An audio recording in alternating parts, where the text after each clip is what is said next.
I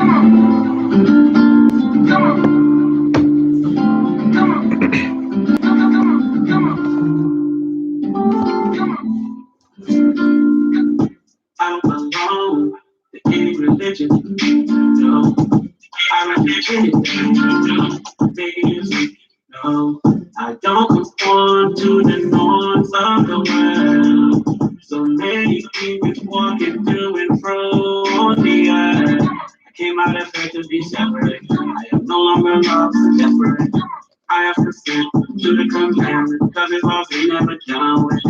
I don't just say I believe in him, I try to do what he say do. He's coming back again for his lost sheep of Israel. Come here, one there, one there. Come here, one there, one there, one there. Come here, one there, one there, one there. Come here, one there, one there, one there. It's so sad to third won't make it. Two won't make it. She would die, spin a flood, and he made a way.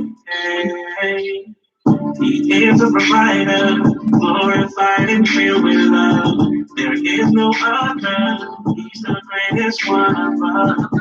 Do what he did, it's the least we can do. No more lip service, we gotta see it through. First step start with you, and forget everything you do. You don't wanna be left behind, caught up in a maze, walking blind. I wanna be in that number. Count me in there, count me in. Count me in there, one there, one there. Count me in there, one there, one there. Count me in there, count me in. Count me in, count me in there, one there, one there. Count me in there, count me in. Count me in there, count me in. Count me in there. Oh, I wanna be that number. I wanna be that number. I wanna be here. Count me in, count me in. I wanna be that number.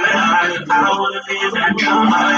Count me in, count me in, count me in, count me in, count me in.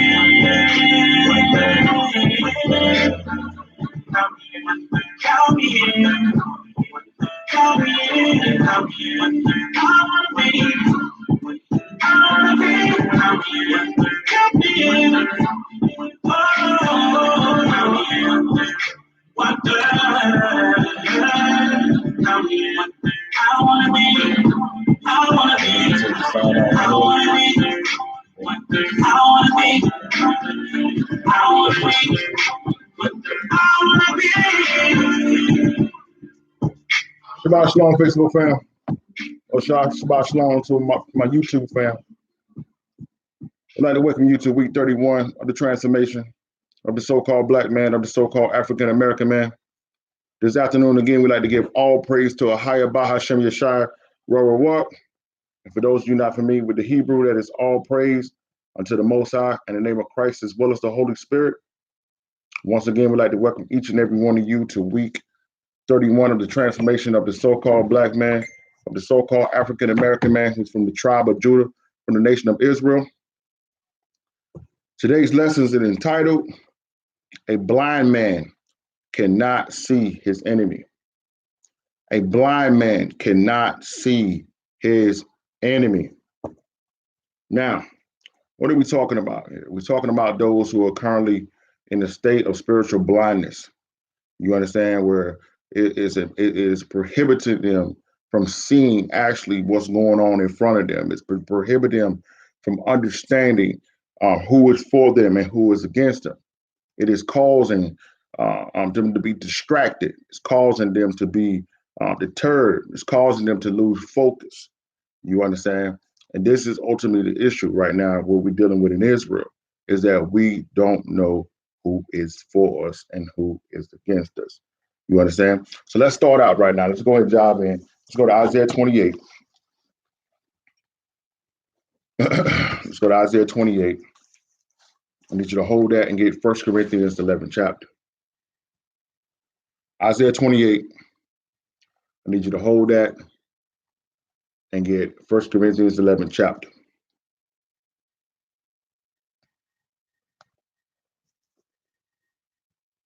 Isaiah 28 and 1 Corinthians 11 chapter. Isaiah 28, let's get in verse 9 there. Whom shall he teach knowledge? Whom shall he teach knowledge? And whom shall he make to understand doctrine? Mm-hmm. Them that are weaned from the milk. Them that are weaned from the milk. So, ladies and gentlemen, we must understand that in order for you to be able to understand what the Most High is trying to get across to you, in order for you to understand what the Most High truly has for you to understand what is your purpose in life, you cannot consistently throughout life be on the milk of the word. You cannot consistently live, saying day to day on the milk, as we always try to compare it in a parallel form here, right? You cannot have a baby that's on milk for the first 12 months of his life and then take that same baby 5 years later and that baby is still only involved in milk. That baby is only involved in milk is going to be suffering for what we call physical malnutrition.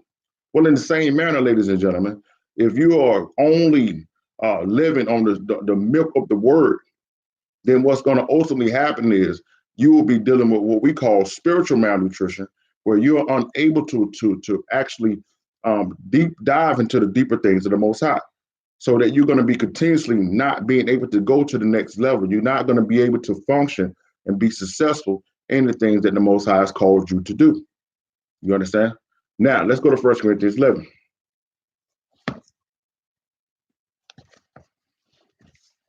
For those just coming on, today's lesson is entitled, A Blind Man Cannot See His Enemy.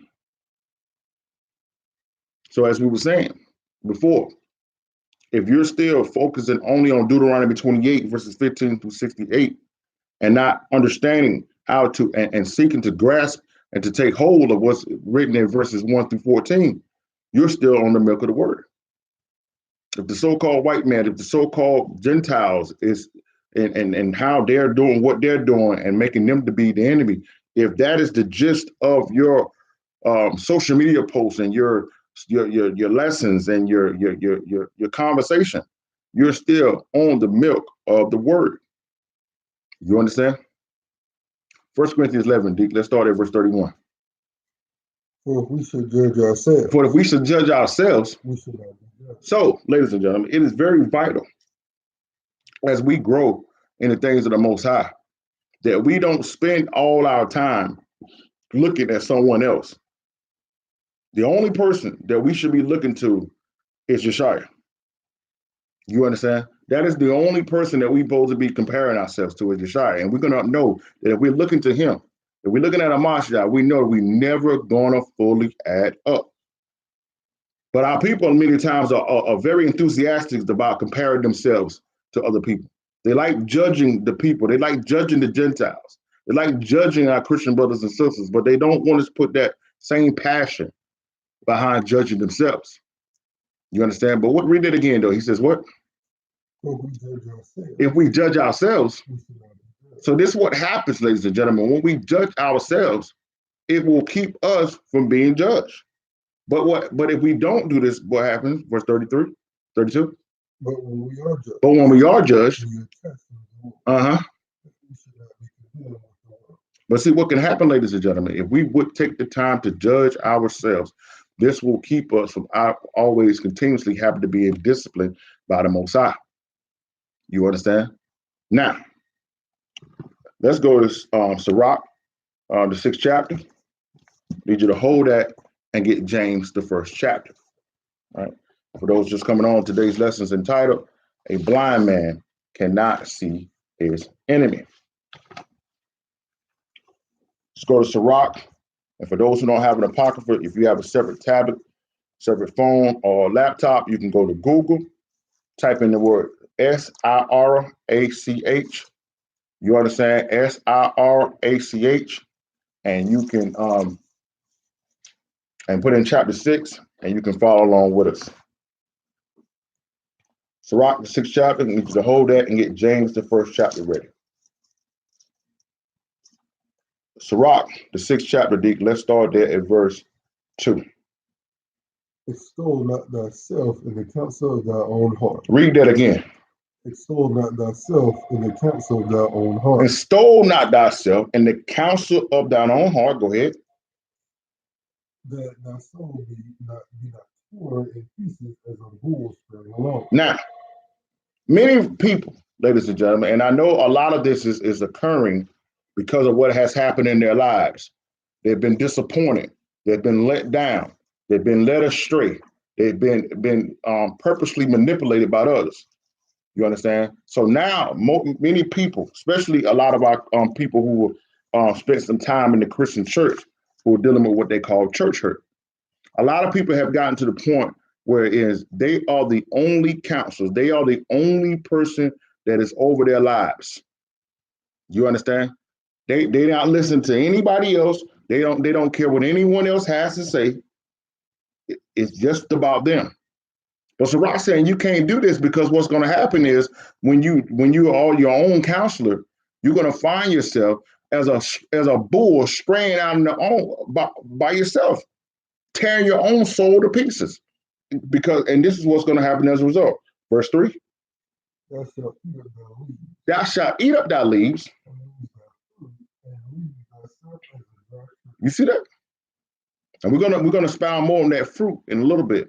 But ultimately, what is happening, ladies and gentlemen, is that because so many people are shedding people out of your lives because you're looking at them as enemies, you're eating up all your fruit. So now when you're in this dry place, when you're in this rough place, you don't even have any answers for yourself. You don't even have any substance for yourself. You don't have any comfort for yourself. You understand? Now, let's go to 1 James, the 1st chapter. Today's lesson, the title, once again, a blind man cannot see his enemy. A lot of people are looking around and they're blaming other people, but in actuality, many of our own worst enemies. Shabbat shalom to one, good seeing you on this afternoon. For those, when you come on, please hit the like button for us. As long as I sound like Elder McCall, please hit the like button for us, because that draws in the traffic to the live. We haven't went live from YouTube in a long, long time. It's about to be our place of ministry going forward. James, the 1st chapter, Deacon. Let's start there at verse 9. Now, for those who was on with us now, remember what we just brought out in Sirach when it says, "Extol not thyself in the counsel of thy own heart." Now, watch this. Sirach, James 1, start there at verse 19. Wherefore, my beloved brethren, let every man be swift to hear, slow to speak, and slow to wrath. Notice how in the contrast of that, when Sirach was talking about don't be listening just to yourself, James come back with saying, let everybody be what? Let every man be swift to hear, slow to speak, slow to wrath. Now imagine, ladies and gentlemen, right? If we would just take that equation right there, that's just one verse, and apply it to our lives, we would find a lot of the drama, a lot of the stress, a lot of the misunderstandings that we're dealing with in lives decrease significantly. Because a lot of times what happens with people is that, especially when you're already upset, you're already offended, you're already operating in offense, you're not even listening to the explanation people are giving you, right? Or for those who are already dealing with pain and dealing with trust issues, when someone's trying to come in your life and trying to assist you and direct you, trying to nurture you or care for you, you're automatically with your fist balled up, right? So that's why he told us to be what? Read it again. He says what? Swift to hear, slow to speak, slow to wrath. Right? For the wrath of a man. For the wrath of the man. So when you're operating in the flesh, ladies and gentlemen, it is impossible for you to be operating in the righteousness of the Most High. And your precept for this is you go to first Galatians, the 5th chapter, verses Galatians 5, verses 19 through 21. And you'll see what the works will comes for those who are operating in the flesh. It's impossible to operate in righteousness. It's impossible to be used by the Most High when you're operating in the flesh. You understand? Verse 21. Wherefore lay apart all filthiness and superfluity of knowledge, right? And receive with weakness the engrafted word, which is able to save your soul. But be ye doers of the word. Right? Ladies and gentlemen, do you understand that when you're hearing the word of the Most High preached, teached, taught, and you don't apply it to your lives, that you are deceiving yourselves? Now we're talking about today, the lesson's entitled, A Blind Man Can't See His Own Enemy. Right? So when someone tells you like, yo, man, you need to remove fornication from your life, right? And then you continue to fornicate, and you end up with a baby out of wedlock, or you end up with attachments and what they call soul ties issues, or you find yourself in these situations where you can't break away a bond. You deceived yourself. You understand? So a lot of things what people are doing to themselves, it simply is because the answer was given by the Most High. You heard it, but you never applied it. It's symbolic to going to a doctor. You know, we ain't fans of doctors all the time, but it's just, you know, let's just say, for example, let's not put the doctor into it. Let's say you got a cold, and your grandmother makes you a good old bowl of chicken noodle soup. She said, eat this, baby, you're gonna feel better. Well, you sit there and you just look at it and never eat it, but you continue to be sick. You deceive yourself. And this is what's going on amongst Israel. It's because, as we said in Sirach, people are listening to their own voices in their own head, their own thing. I can do this for me. And now allowing the Spirit, now allowing who the Most High sent to be assist you in your deliverance, assist you along the way to get to that next place. Seeing that person as an enemy because they may be saying something that you don't want to hear. You understand? Verse 21. Verse 22. Verse 23, Slaki. For if any be a hearer of the word and not a doer, he is like unto a man beholding his natural face in a glass. Right. For he beholdeth himself and goeth his way, and straightway forgetteth what manner of man he was. A blind man cannot see his enemy.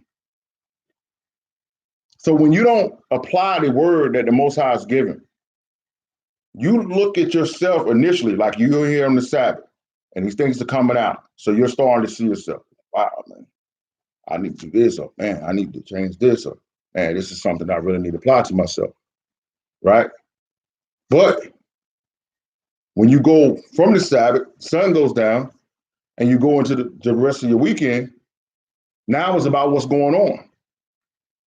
You understand? And now you have completely forgot.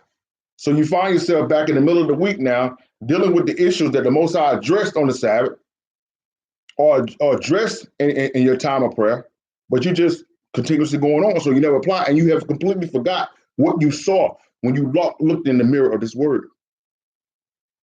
Blind man can't see his enemy. And many of the people, the whole time they still, you see them, the white man this, and the white man doing that, and the government doing that, and the Republicans and the Democrats. It's you. You just forgot. Right? Verse 25. But whoso looketh into the perfect law of liberty. But he who look into the perfect law of liberty, go ahead. And listen, read what and do what? And continue therein. Right? This man, this woman shall be blessed in all his or her deeds. Now watch this. Let's precept that to Psalm 19 and give it more credence here. Watch this. Now, as he goes there, I'm going to read that again. James 1:25 says, but whoso looketh into the perfect law of liberty. Notice that a blind man can't see his enemy. But he who look into the perfect law of liberty and continue therein, and be not a forgetful hearer, but a doer of the work, this man shall be blessed in his deed. Now look at Psalms 19, verse 7. Watch this. The law of the Lord is perfect. The what? The law of the Lord is perfect. Notice it's the same thing that James said. This is what David is bringing out. The law is what? The law of the Lord is perfect. It is perfect. Now see, this is one of the problems. Let's address my Christian brothers and sisters that may end up watching this. The reason why your soul has not been converted. He's saying you can't hear the deacon all the time, going in and out. Is this just now happening? Can you hear yourself as you read?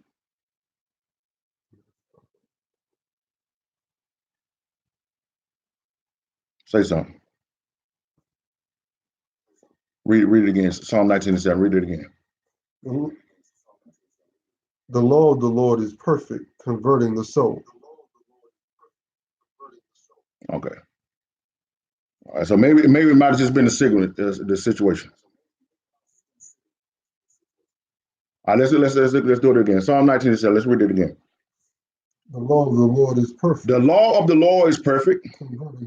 Now, so ladies and gentlemen, what I was saying is that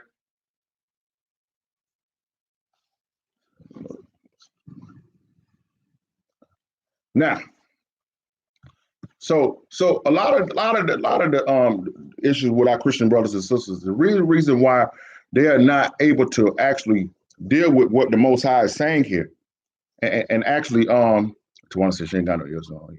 All right, cool. So a lot of the reason why our Christian brothers and sisters are constantly dealing with the same problems, the same issues, is because they're being taught to reject the law of the Most High. So they're not receiving anything that will put them in the position to change. You understand? But also with our Christian brother, with our brothers in the truth that understand who they are. Yes, they will receive the fact that they're chosen. Yes, they receive the fact that they're from the 12 tribes. Yes, they will receive the fact that they're going to inherit the kingdom. But many of our Israelite brothers and sisters still at the point in their journey where they want to focus on everyone else instead of themselves. So read that again, Deacon says what? The law of the Lord is perfect. Is perfect. Converting the soul. Converting the souls. The testimony of the Lord is sure. Mm-hmm. Making wise the simple. Making wise the simple. So what happens is that eventually those who didn't have the understanding, didn't have the insight before, as they spend that time in the Most High's word, in the Most High's law, it will make the simple man wise. Do you understand? Watch this though. Verse 8. The statutes of the Lord are right. Mm-hmm. So what happens, ladies and gentlemen, is when you're dealing with the cares of life, when you're dealing with the problems and the issues of the world, when you're dealing with your family, your finances, the problems, the tax, the oppression, it makes you, it puts you into a place where, sometimes it's difficult to deal with, right? But when you're in the statutes of the Most High, when you're in the word of the Most High, it will continue to empower you and give you that peace. It will rejoice your heart. But more importantly, it will do what? It's pure, enlightening the eyes. See that? But a blind man can't see his enemy. You understand?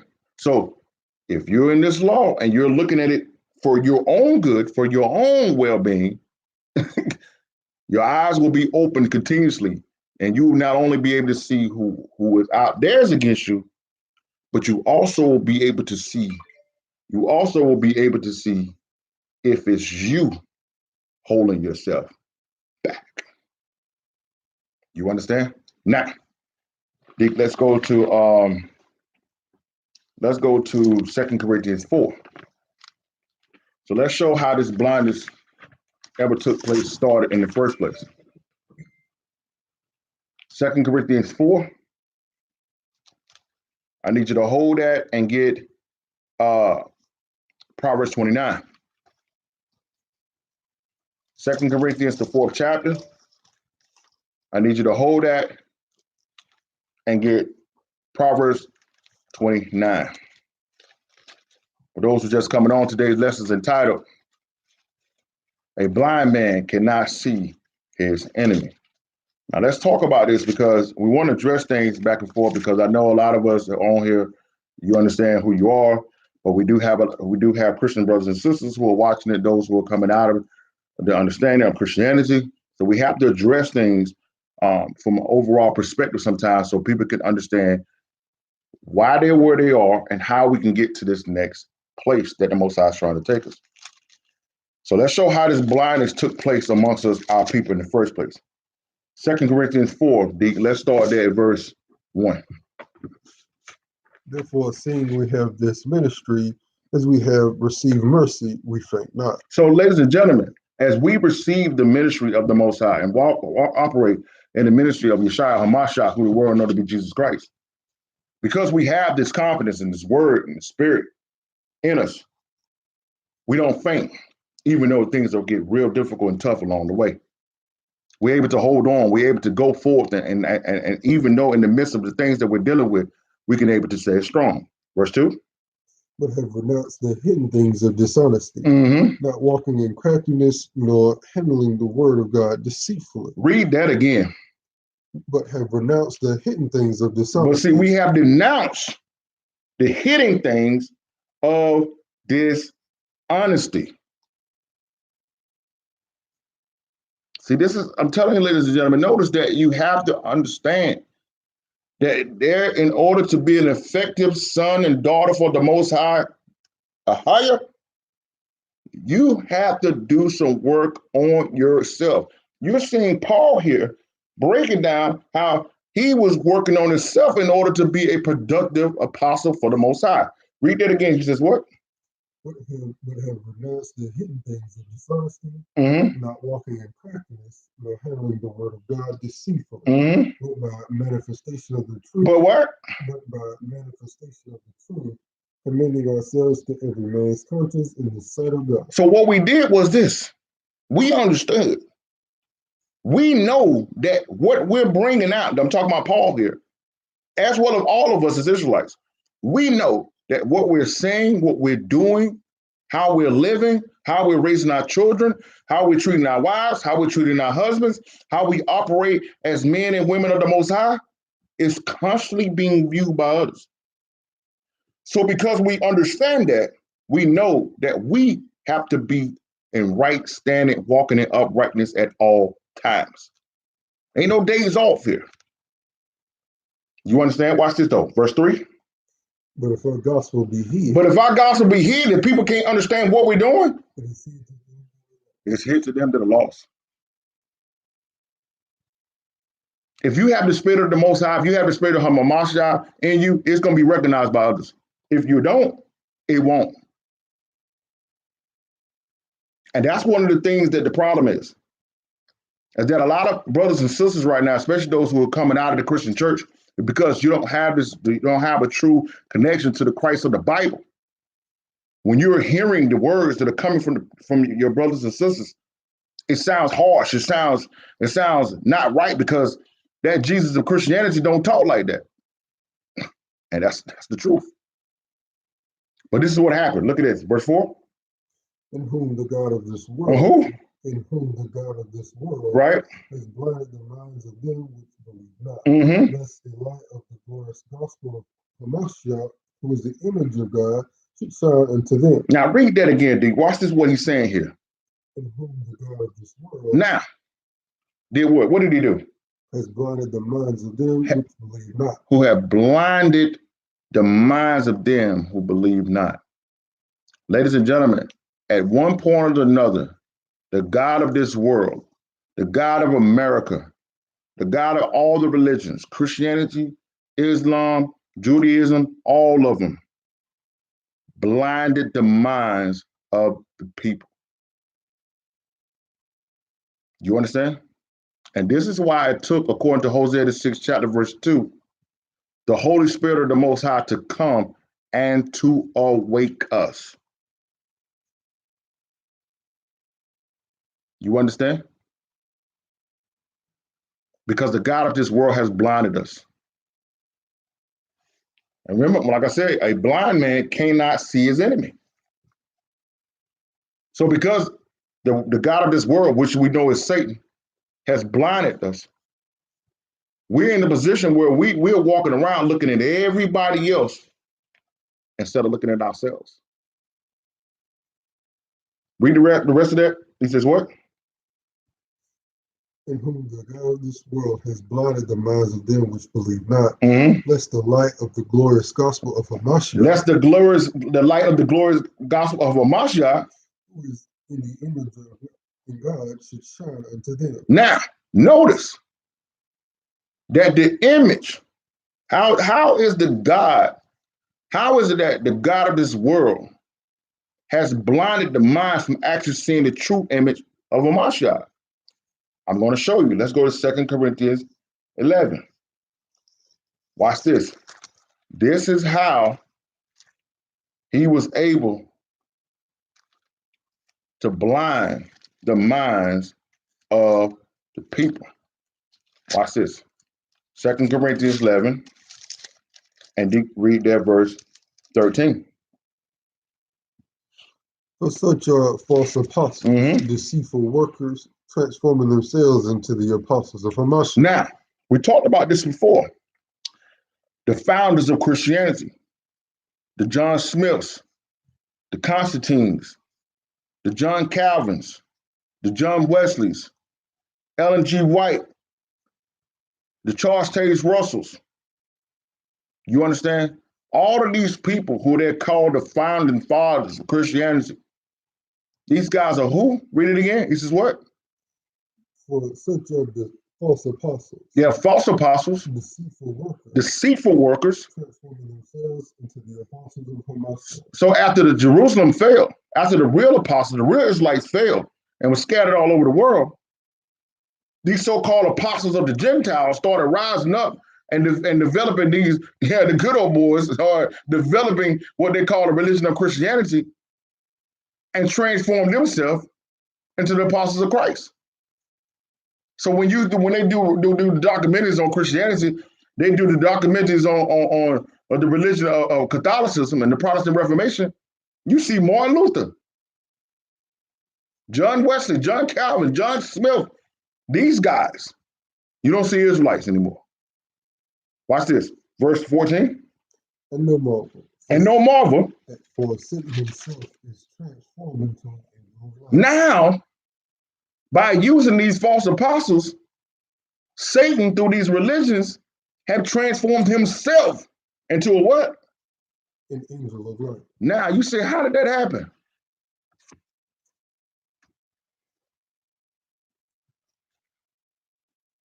Let me show you. By this guy.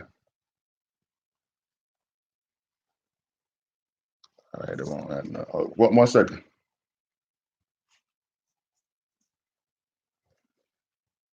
Every time I go to it switch the screen.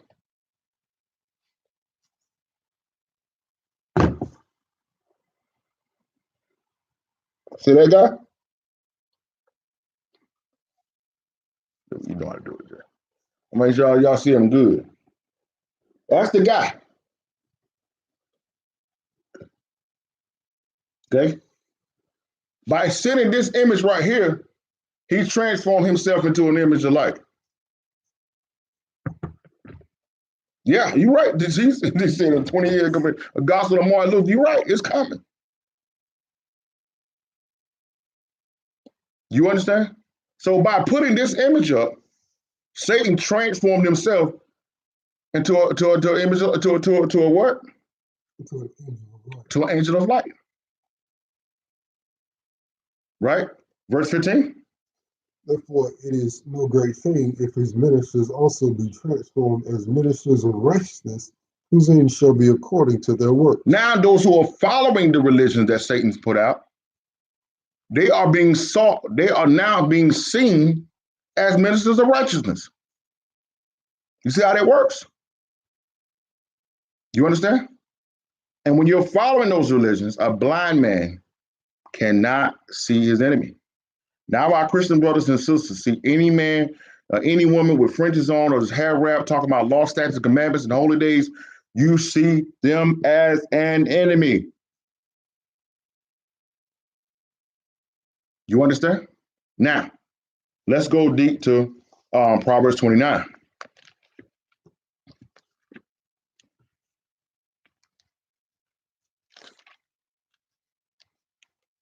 Go to Proverbs 29.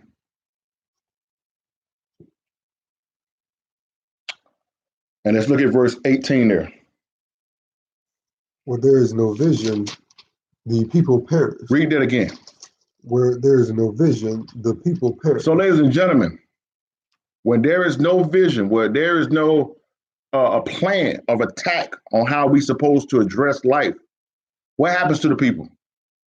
When there is no vision, the people perish. Now, but let's go to Psalm 62 and 10, because in a lot of our communities, a lot of our families, a lot of our people, ladies and gentlemen, it's not the fact that they don't have a vision. Problem is that vision is corrupted. That vision is off. That vision is polluted and perverted. You understand? So even though there's a vision there, that vision is not developed. That vision is not altered. It's not being fueled by the Most High and His Holy Spirit. So ultimately, it doesn't make a difference. Now, let's look at this. Psalm 62, deep, and let's look at verse 10. Watch this. Trust not in oppression. Now, David is telling us here, trust not in oppression. Now, remember, I want you to parallel this back to what we just seen in Proverbs 29. Verse 18 says, when there is no vision, the people perish. But what if that vision is based on oppression? Trusting in oppression. Because a lot of our people are constantly looking at themselves as an oppressed people. Looking at them and fighting and protesting for what they call civil rights. So if you're basing your whole life on obtaining civil rights, obtaining voting rights, obtaining acceptance, and for doors to open for you in America, you're in trouble.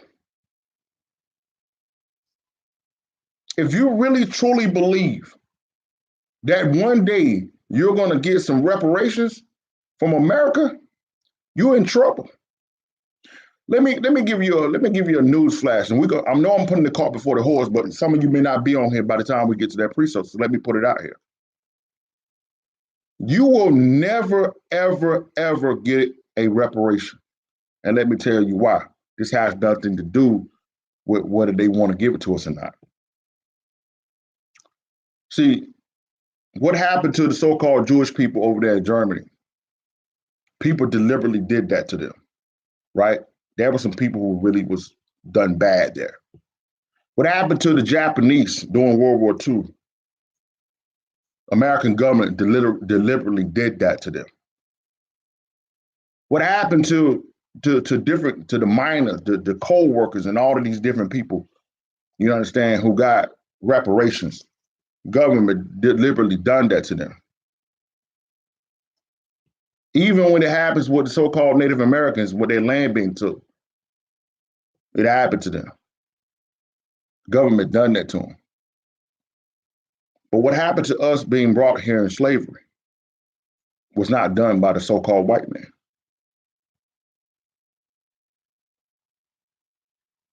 And until our people accept that, till our people grasp that and come to the understanding of that, you're going to continue to trust in oppression. You've made the so-called white man your enemy because you don't know what's going on. So read that again. He says, what? Trust not in oppression. Trust not in oppression. And become not vain and robbery. So what if your vision, now remember, we parallel this to Proverbs, read Proverbs 29:18, still got that? Read that first part of it again. Where there is no vision. Where there's no vision. But what if your vision is based on robbing people? What if you're going from one drug dealer to the next? What if you're raising little drug dealers? What if you're raising little strippers? What if you're raising little people who are going to come up with ideas on how to rob your people to get money? What if that is the vision? What if that's the vision for your ministry? We're coming up with new hooks and hustles on how to bleed the money out of the people.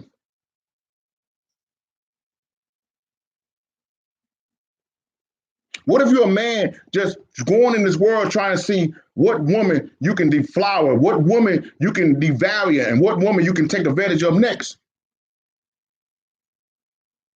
What if your vision, ladies, is only based on being a side chick and never grasping and never understanding and molding into becoming a true wife that the Most High has called you to be? What if that's your vision? You're still going to perish. And what else? If riches increase, set not your heart upon them. What if the Most High has blessed you with money? What if the Most High has blessed you with money? What if the Most High has blessed you with a good job, wealth, and your vision for your life is to obtain more and more money? You're going to be very crushed very, very soon when the Babylon falls. You're going to be crushed very, very soon. You understand? When the mark of the beast comes out, and in order for you to buy or sell, you got to take that mark. If you're trusting in riches, some of you are going to make some terrible decisions in the near future. You understand? Go ahead. He says, what else? God has spoken once, twice I have heard this. The power belongeth unto God. The power belongeth to the Most High. But if your vision is not based on the power of the Most High, you're going to perish. Now, let's go back to Proverbs 29. Watch this. Now, with that, understand it. Because many of you got a vision for your life, but that vision is not set by the Most High. And a blind man can't see his enemy. Read it again, Proverbs 29:18. So where there is no vision, the people perish. But notice how it always comes back to the law. And we read in Psalm 19, verse 18, that the statutes of the Most High enlightening the eyes. But he that do what? But he that keepeth the law, happy is he. Happy is she. But a blind man can't see his enemy. Now, let's go to Proverbs 6. Let's go to Ephesians 3. I need you to hold that and get 1 Timothy, the 2nd chapter. Now I need to go here because we're talking about a blind man can't see his enemy. I need to go here because you hear a lot of people, this new saying that done got popular now, I'm living my best life, right? So I want to bring out these verses for anybody that's not submitted to Christ. We got Israelites who don't believe in Hamashiach. I don't know how that happens, but we do. We got our Christian brothers and sisters who are committed to the Jesus of Christianity, but not to the who the world knows to be Jesus Christ of the Bible. And then we got brothers and sisters who are in the world, or who are in what they call the conscious movement or eschatology and all these things, who denounce or devalue who Hamashiach is. But all of these people that I just named will proclaim and are striving to live what they call their best life. Right. But my question I want to propose to you is, how can you be living your best life if you're the best life possible if you're rejecting Hamashiach? If you're not fully submitted. Now, you may say, yeah, I know that Jesus died for my sins. I understand that he rose on the third day. I'm keeping the feast, honoring him. But if your life is not fully submitted and committed to him, you still can't, it's impossible to be living your best life. This is why. Ephesians 3:20. Now unto him that is able to do exceedingly and abundantly above all that we ask or think. Now, so that means, ladies and gentlemen, if Hamashiach has plays no part in your life or your decisions or your choices or your lifestyle, and this man is able to do what? Now unto him that is able to do exceedingly abundantly all that we ask, above all or think. or ask or think, if he can do more exceedingly above all that we can think or ask, how is it that you're living your best life? Because he's going to give you more than you ever thought about or can even ask for. You can't be living your best life if you're not with him. It's impossible. But a blind man can't see his enemy. If your mindset, if your ideology, if your perception of the world saying I can do this on my own, I don't need a Mashiach. Or if like, yo, the white Jesus of Christianity is good enough for me. What is good enough for me? You understand? Then you're not, it's impossible to obtain that best life. Right? Watch this though, 1 Timothy 2 and 5. And if a man also strive for masteries, yet he is not crowned except he strive lawfully. Hold on, man, I gave you the wrong word. You said 1 Timothy 2 and 5, right? Yeah, 1 Timothy 2 and 5. For there is one God. There's one God. And one mediator. One mediator. Between God and man. That man. That who? That man. That who? That man. Now, so, ladies and gentlemen, the only way you fully, and we know John 14 and 6 says that that the Hamashiach is the way, the truth, and the life. No man comes to the Father unless it go by me. But Paul is saying here, what? Read that again. He says what? There's one Most High and one mediator. So if we're not going through Hamashiach, who is the mediator between the Most High and man, how can we be living our best life? You can't. And John 15 says that I call you friends. You are my friends if you do as I command you. If you're not fully doing what Hamashiach is commanded, you're not his friend. Therefore, he will not be your mediator to the Most High. You understand? But a blind man cannot see his enemy. Are you starting to see right now, ladies and gentlemen, who the real enemy is here? Because the more you start looking in this word, the so-called white man, the Gentiles go away now. You're not seeing them anymore, is you? Right? Watch this. Let's go to Proverbs 16. I need you to hold that and get John the 15th chapter. Watch this. Now, Teaser said, no, Teaser's excited about this. Now we're about to get into the meat, Teaser. That was all foundation. Now let's get into the meat here. Watch this. Proverbs 16. I need you to hold that and get John 15. So remember now, this is for a second here. Let's stop for a second. Remember, we talked about the fact in 2 Corinthians 4, we said the God of this world has blinded us. So now we have to go through this whole awakening process. And we was talking, that's why I wanted to, after we showed that about the fact that how we got blinded, we understand how vital, how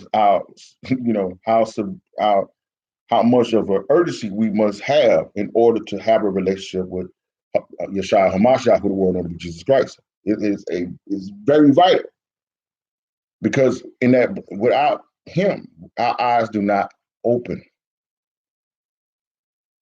You understand? Now, so let's watch this. Proverbs 16, D, and let's read verses 2 through 3.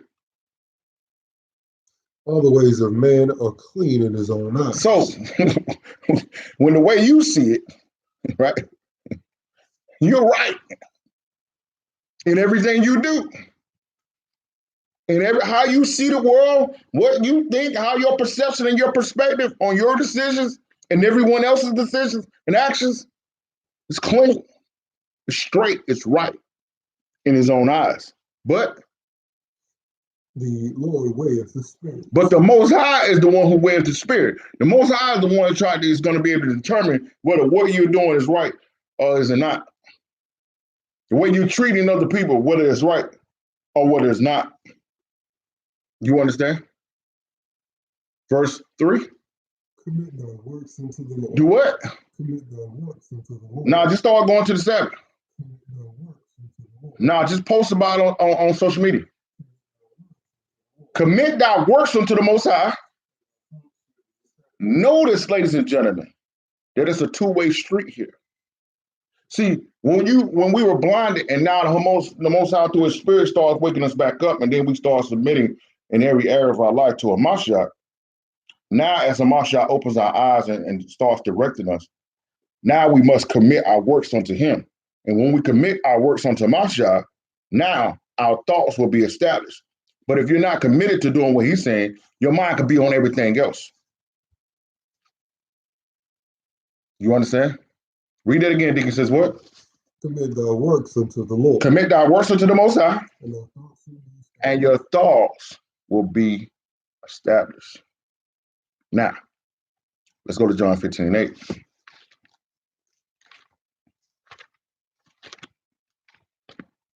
I need y'all to really, really, if you got anything else going on around you right now, I really need you to really focus.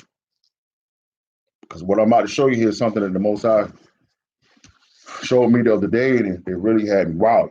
It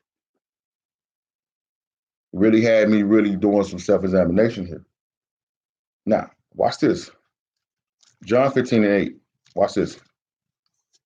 Herein is my Father glorified. Herein is that my Father's glorified. That ye bear much fruit. Right? So shall ye be my disciples. Now, so we see here out of the words of Mashiach is that by us bearing much fruit, the Most High is glorified.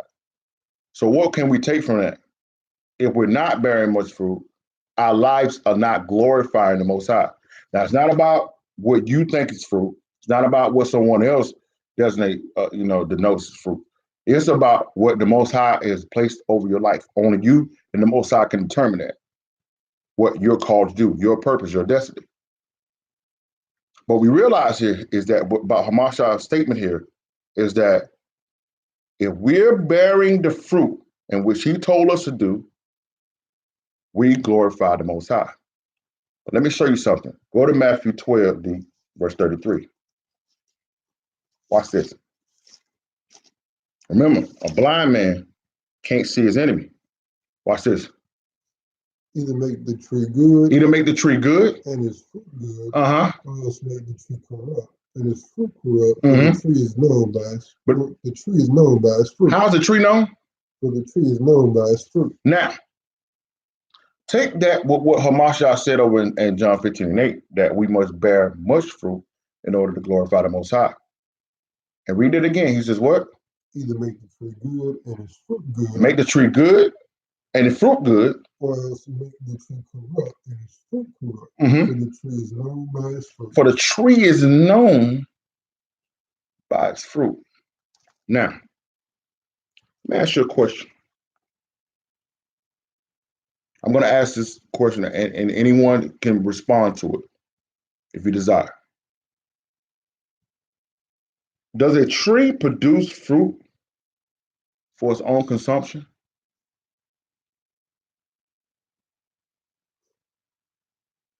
Does apple trees produce apples so that the apple tree can eat the apples? Does the orange tree produce orange so that the orange tree can eat the oranges? Anyone that wants to answer the question, I'm going to ask again. Does a tree produce fruit for its own consumption?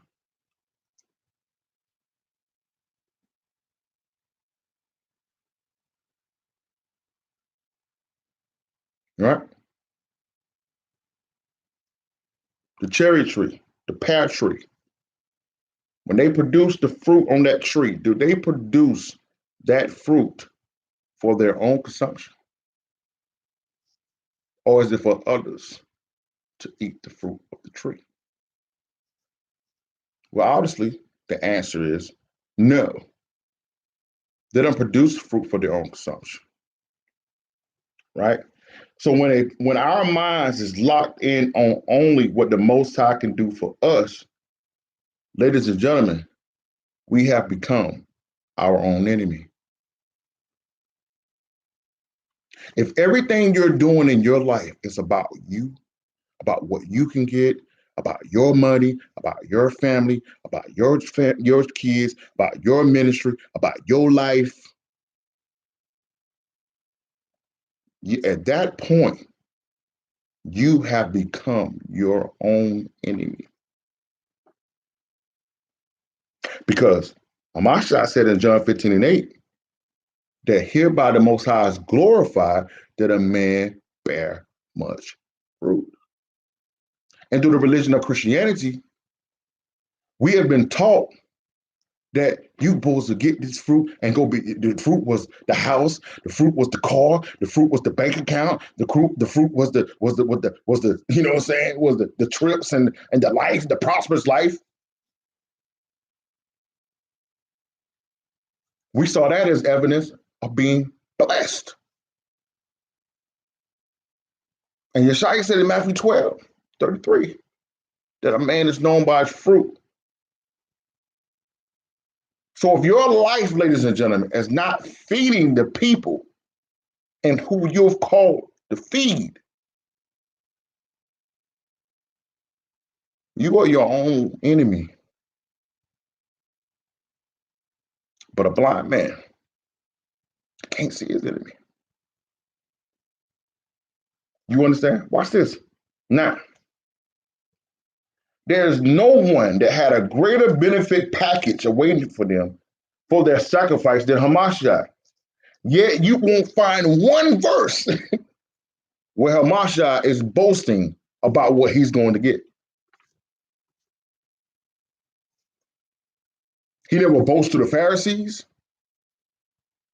Even in Matthew, the 4th chapter, verse 10, verse 8 through 10, when Satan is presenting to him the kingdoms of the world and everything that he wants to do, that he would give to him if he bow down and worship him, Hamashiach didn't go back and start talking about what the Most High was going to give to him. His response to that was, thou shalt worship no other God but the Most High. That was his response. Even though the Most High had done told him, I'm going to give you everything, 1,000-year reign, all that. But notice Hamashiach's motivation was never about what he was going to obtain. It was only about what his sacrifice would help others obtain. He was focused on becoming that fruitful tree. You understand? Watch this. So, because of all of the pain and the suffering and oppression our people has and they're still enduring, our people love to hear about what the Most High is going to do for them, right? We love to hear about what the Most High is going to do for them, right? Versus what they must do for the Most High. This is the reason why, ladies and gentlemen, that the majority of our Christian brothers and sisters will never leave the Christian church. Because when it comes to Israelites, for those in the truth that understand who we are, the majority of our lessons, the majority of our focus, the majority of our conversation is about law, statute, commandments, Sabbaths, and holy days, things that we got to do. It's things about that we have to change. You're not going to hear from Israelites all the time. Now, we're going to Deuteronomy 28, verse 1 through 14. We'll tell you about the blessings. We're not going to be focused on that. We got work to do.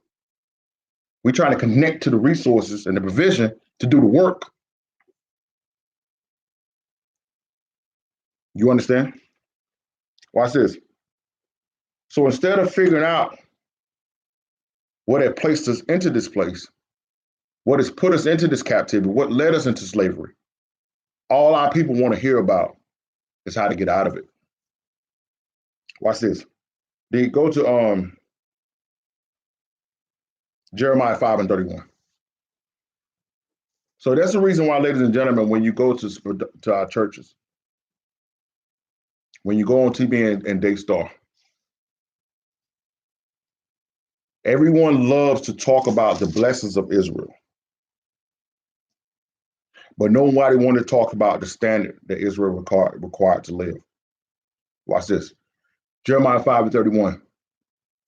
The prophets prophesy falsely. The prophets prophesy falsely. And the priests bear rule by their means. And the priests, talking about these pastors of these churches, they bear rule over the churches by however they figure out, baby, they figure however they feel. This is why you always hear people talking about my rules, my way of seeing things. I'm the shepherd. I'm going to do what I'm going to do, not what the word says. Because if you were doing what the word said, your services wouldn't be on that day. You wouldn't be observing these so-called holidays. You would be teaching. You wouldn't be teaching and preaching the things that you're preaching. You would be allowing certain things to go on. You're not following what the Most High said. You're following, these pastors are following what they want to, however they feel to do it. Whatever denomination they're part of, whatever association that they're involved with, this is what they're doing. Nothing else. So read it again. Deacon says what? The prophets prophesy falsely. They prophesy falsely. And priests bear rule by their means. Mm-hmm. And our people love it. They love it, especially when it's Gentiles. Our people. I be seeing our people, man. It's amazing. I see our people. I see some of the people that I'm connected to on social media, constantly attacking pastors, constantly attacking the church of our people. But when you let a Gentile go live, when you let a Gentile bring out stuff, they all on it, loving it. You ever ask yourself a question? Now, I'm not even going to go there, right? But let's just say this right here, okay? So, for those who telling our people the truth about what they're supposed to be doing, they have been deemed as an enemy. Let's go to 1 Peter 2, 2 Peter 2, Salakia. So for those who tell the truth about what the Most High expects are seen as enemies, while the ones that gas you up and justify your lifestyle and make you feel warm and fuzzy inside are viewed as sent by the Most High. Isn't that strange how that happens? Right? Watch this. Let's go to 2 Peter, 2nd chapter. And let's start at verse 1. Watch this. A blind man cannot see his enemy. Go ahead.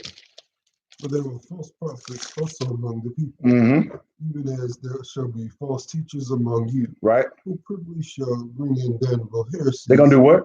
Bring in damnable heresies, even denying the Lord that brought them, and bring upon themselves swift destruction. So, ladies and gentlemen, these false prophets, ladies and gentlemen, they're going to bring in damnable heresies. This is what this madness that you're seeing going on in the church. This is this madness that you're seeing going on against it, and even in Israel. Damnable heresies, where they're making multiple wives to be a doctrine now, where it's being taught like a doctrine equal to Hamashiach, like, right? What is the focus, right? When we're not even focusing on ourselves. What the so-called white man and the so-called Gentiles is a doctrine. Well, that's the gist of everything that we're talking about.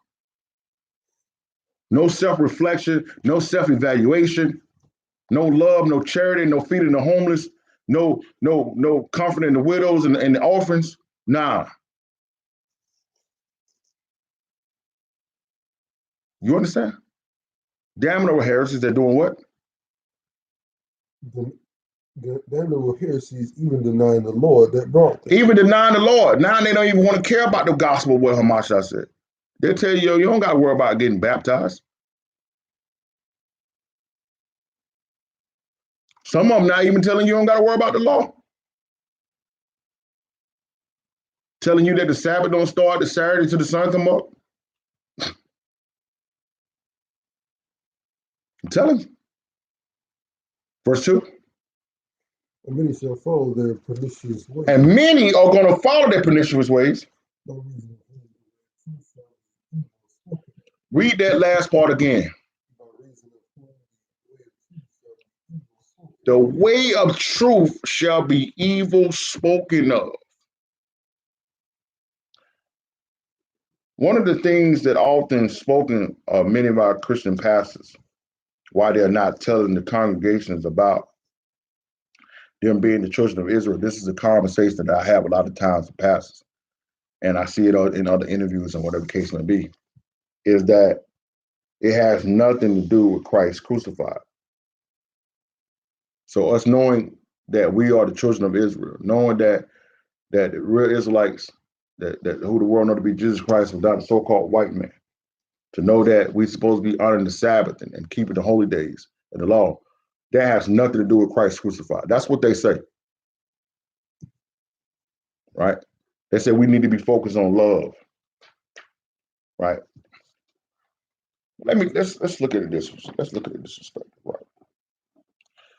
So what they're presenting to us is that saying that this don't have anything to do with how you're gonna get salvation or spend eternity with the Most High. Okay. Now we know that the Most High sent Yeshua HaMashiach, who the world known to be Jesus Christ, to establish a relationship back in the world. We told you 1 Corinthians 2:5, 1 Timothy 2:5 says that Yeshua HaMashiach is the mediator between the Most High and men. So it's our access. It's the way we communicate. Okay. We communicate through prayer. We have to pray everything in Hamashiach's name. Okay. Now, so that is the open line of communication, right, D? Mm-hmm. So imagine, D, your phone breaks down. All right. We talk all throughout the week. Your phone breaks down. So now we don't have a line of communication. And I tell you, I said, listen, I got this phone for you, D. You know what I'm saying? You're my man's. Here's your phone, right? This is your phone. This is where you get in contact with me. You call me on the phone. I got a phone. You got a phone. You call me, right? When I give it to you, it's fully charged, 100%, right? Mm-hmm. But I don't give you no charger, right? So depending on how deep decides how much he decides to talk or do anything outside of that, because he got things going on. He got to work every day. He got other family members. He got other people he got to communicate with. He may have some downtime. He may want to surf the web. Depending on what other things he got going on, that 100% battery ain't going to last before a while. And see, ladies and gentlemen, what our people have not grasped, what these pastors and the pastors have yet to understand, because I know many of them saying these statements out of ignorance. Some of them are wicked, not all of them. We're going to talk about it in a second. What they don't understand is reestablishing our culture and our identity is the charger, it's the boost that keeps us connected to the Most High. Because over the years, we was always given this third wall, this hand-me-down religion of Christianity, whereas you're a slave, you're a nigger, you're nothing. But if you come to this white man and you accept this white man in your life and you do what the white man, the same guy that's busting you upside the head, the same guy that's punching you in the face, the same guy who's raping your women, the same guy who's taking your children, the same guy who's sending you to prison. But if you trust this white man, you go to this white man's seminary schools and you go to these white man churches and do his religion, guess what? You can spend eternity with the Most High. And when our people were still going to church, paying tithes, living right, doing all these things, And over time, nothing changed about their lives. Power source was not being plugged in, which led now to us looking at the same man, the same Gentiles, as enemies now. It's you that's keeping me from prosperity. It's you from keeping me from getting a good job. It's you from keeping me from, taking care of my family, treating my wife right. It's you who are keeping me from an education. It's you, it's you, it's you.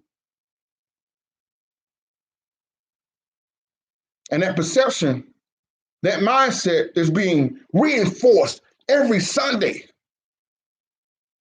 When you walk into the court, when you walk into the churches, you're looking on the plain stained glass windows, you see the so-called white man. When you open the Sunday school books, you see the so-called white man. When you turn on TV and look at Passion of Christ and all of the movies and all the preachers, it's the same thing. Repeatedly. But when the so-called black man, when the so-called African-American woman, the so-called Native American, and the so-called Puerto Rican and Mexican, the so-called Latinos, and the so-called Africans reestablish who they are, it's like getting that charger, plugging it in, the constant source, back to the Most High. Because without it, we don't know who we are. But a blind man can't see his enemy.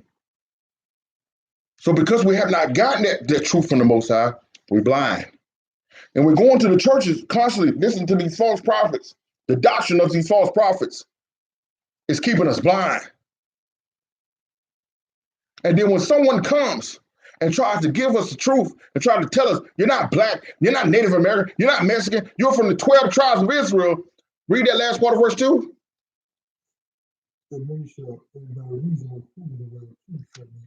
By way of the truth, the evil, by way of the truth, by way of evil, the truth shall be evil spoken of. See how that works?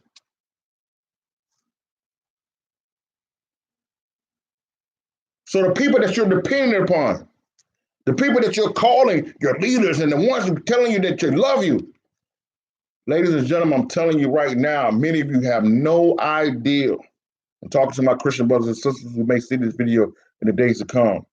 Many of your pastors know the truth and won't tell you. That know what Israelites are bringing to you as the truth, and they won't tell you.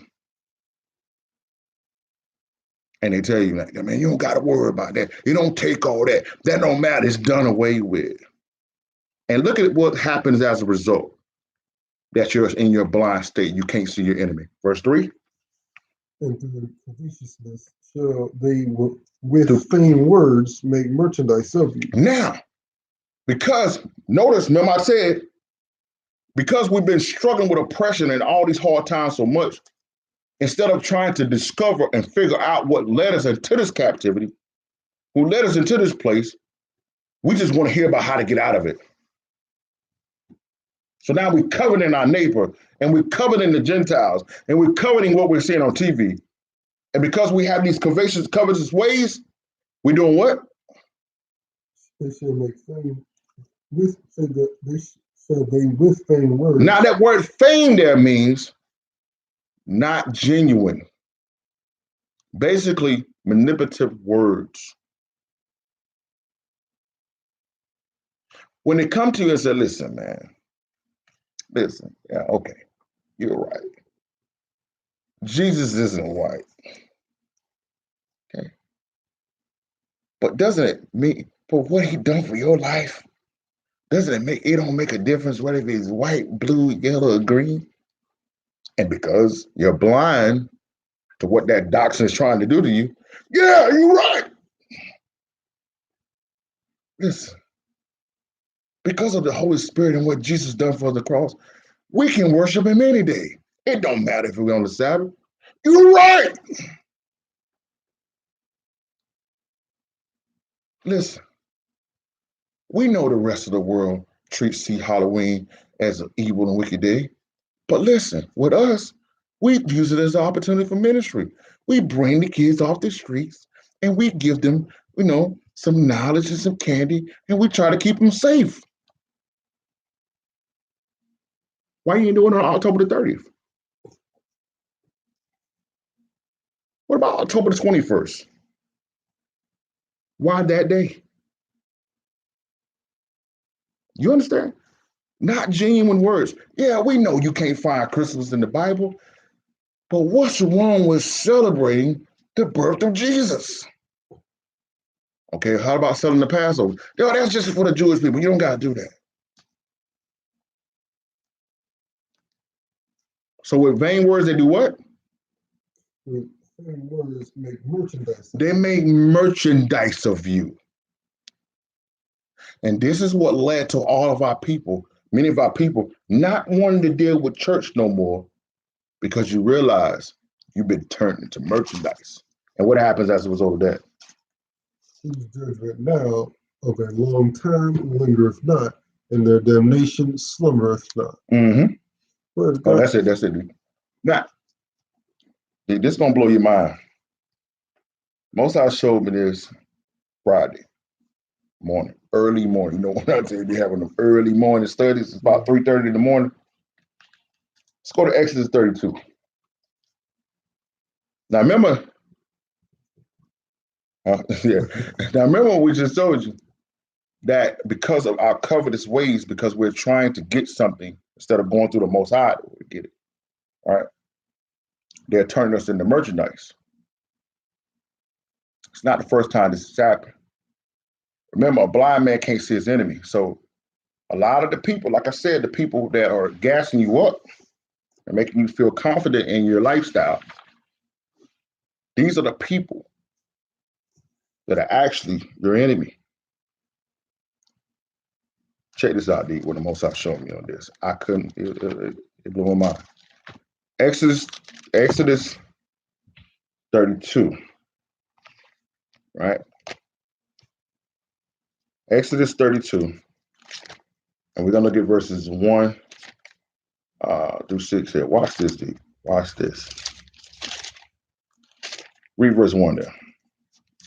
When the people saw that Moses delayed to come down out of the mount, the people gathered themselves together unto Aaron and said unto him, Up, make us gods which shall go before us, as for this Moses, the man that brought us out of the land of Egypt, we want not what is become of him. Mm-hmm. Now, so I'm gonna take my time here because I need y'all to see what the Most High showed me here. Dick, I want you to read that again, and as he's reading that again, I want you guys to go in your Bibles to 2 Peter, the 3rd chapter. And when the people saw that Moses delayed to come down out of the mount, the people gathered themselves together unto Aaron. Now notice, it's very important that you understand who they went to. They didn't go to any other leader. They went to Aaron because he stood next to Moses, right? Now, I need to say this beforehand because remember I said that everyone, all these pastors and stuff in these churches that are teaching this false doctrine, they're not wicked and evil people. Aaron is not a wicked and evil man, right? But because of the pressure of the people, he made a wicked and evil decision.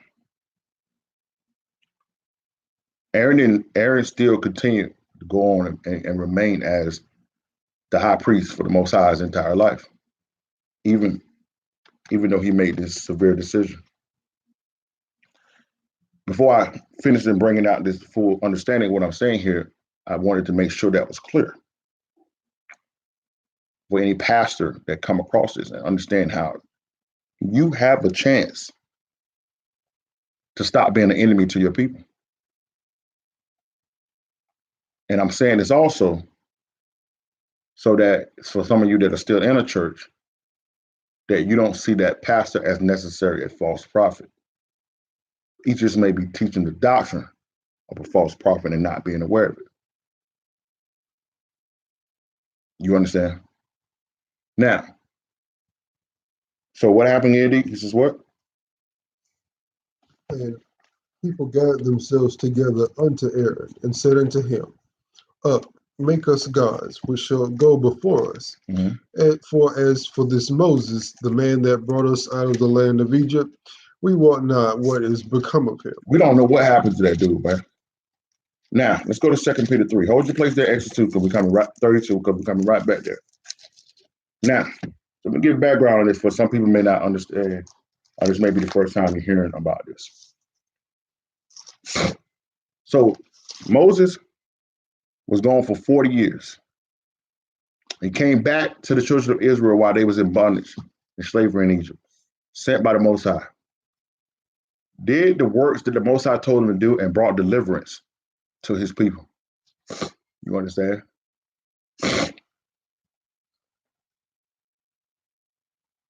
Was came to a Red Sea in front of him, Pharaoh and his army behind, stood by faith of the Most High, parted the Red Sea, delivered his people over to the next side. Began to allow the people to get manna from the sky. In Exodus the 20th chapter, the Most High himself came and brought the law to the people. The people could not stand the presence of the Most High. It was too fearful for them. So they, even though they had been criticizing Moses the whole way, they told the Most High, hey, they told Moses, hey, you go to him, you deal with him, you just bring what he say to us. So this is what Moses is going to do. He's been up there getting the law to bring down to the people. But it's taken too long. He was up there for 40 days and 40 nights. Right? So what happened? All the good things that Moses had done, because they were at a place in their life where things were seemingly taking too long, they were ready to go away from everything they had been taught. They were ready to go in a whole nother direction and leave Moses behind. Right? Watch this, Deep. 2 Peter 3, right? And read verse 1 through 4 there. The second epistle, beloved, I now write unto you, in both which I stir up your pure minds by the way of remembrance. So he's saying, Peter said, I'm writing this epistle to stir up your minds of remembrance. This is what I want you to remember. Watch this. Be mindful of the words which were spoken before by the holy prophets. So, ladies and gentlemen, if Peter is telling you to be mindful, right, of the words spoken by the holy prophets, why are they telling you in Christianity that that's done away with? You don't got to worry about it. Remember that. Go ahead. And of the commandment of us, the apostles of the Lord and Savior. Right. Knowing this first, that there shall come in the last days scoffers walking after their own lust. Scoffers doing what? Walking after their own lust. And saying, where is the promise of his coming? Because since the fathers fell asleep, all things continue as they were from the beginning of the creation. Y'all see that? The same exact thing that the people did, our people, ancestors did when Moses tarried, is the same exact thing that they're doing now that Yeshua is tarrying. See that? So, what am I saying? Let me parallel this. We knew, our ancestors knew, that it wasn't no Emancipation Proclamation. It wasn't no Abraham Lincoln. It wasn't no United States government, it wasn't no Civil War that got them off the plantations. It was the prayers. It was the Most High. Right? And even though many of our people were in churches built by the slave masters, we were still doing the Bible fully. But because, as I said before, we were still dealing with oppression. We were still dealing with Jim Crow. We were still dealing with lynchings and rapes and murders. The people started to get weary.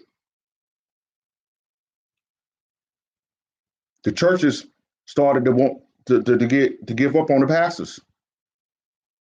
You telling me that Jesus is gonna come back one day? My grandmother said that. My mama said that. He ain't came back yet. Scoffers, walking after they what? After their own lusts. So now, starting in the late 60s and the 70s, what did we start seeing come forth? The prosperity movement. Name it and claim it. Sow it and reap it.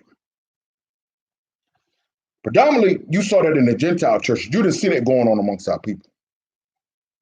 You had a few hustlers and liars and schemers here and there, but you didn't see that going on as much as you do now.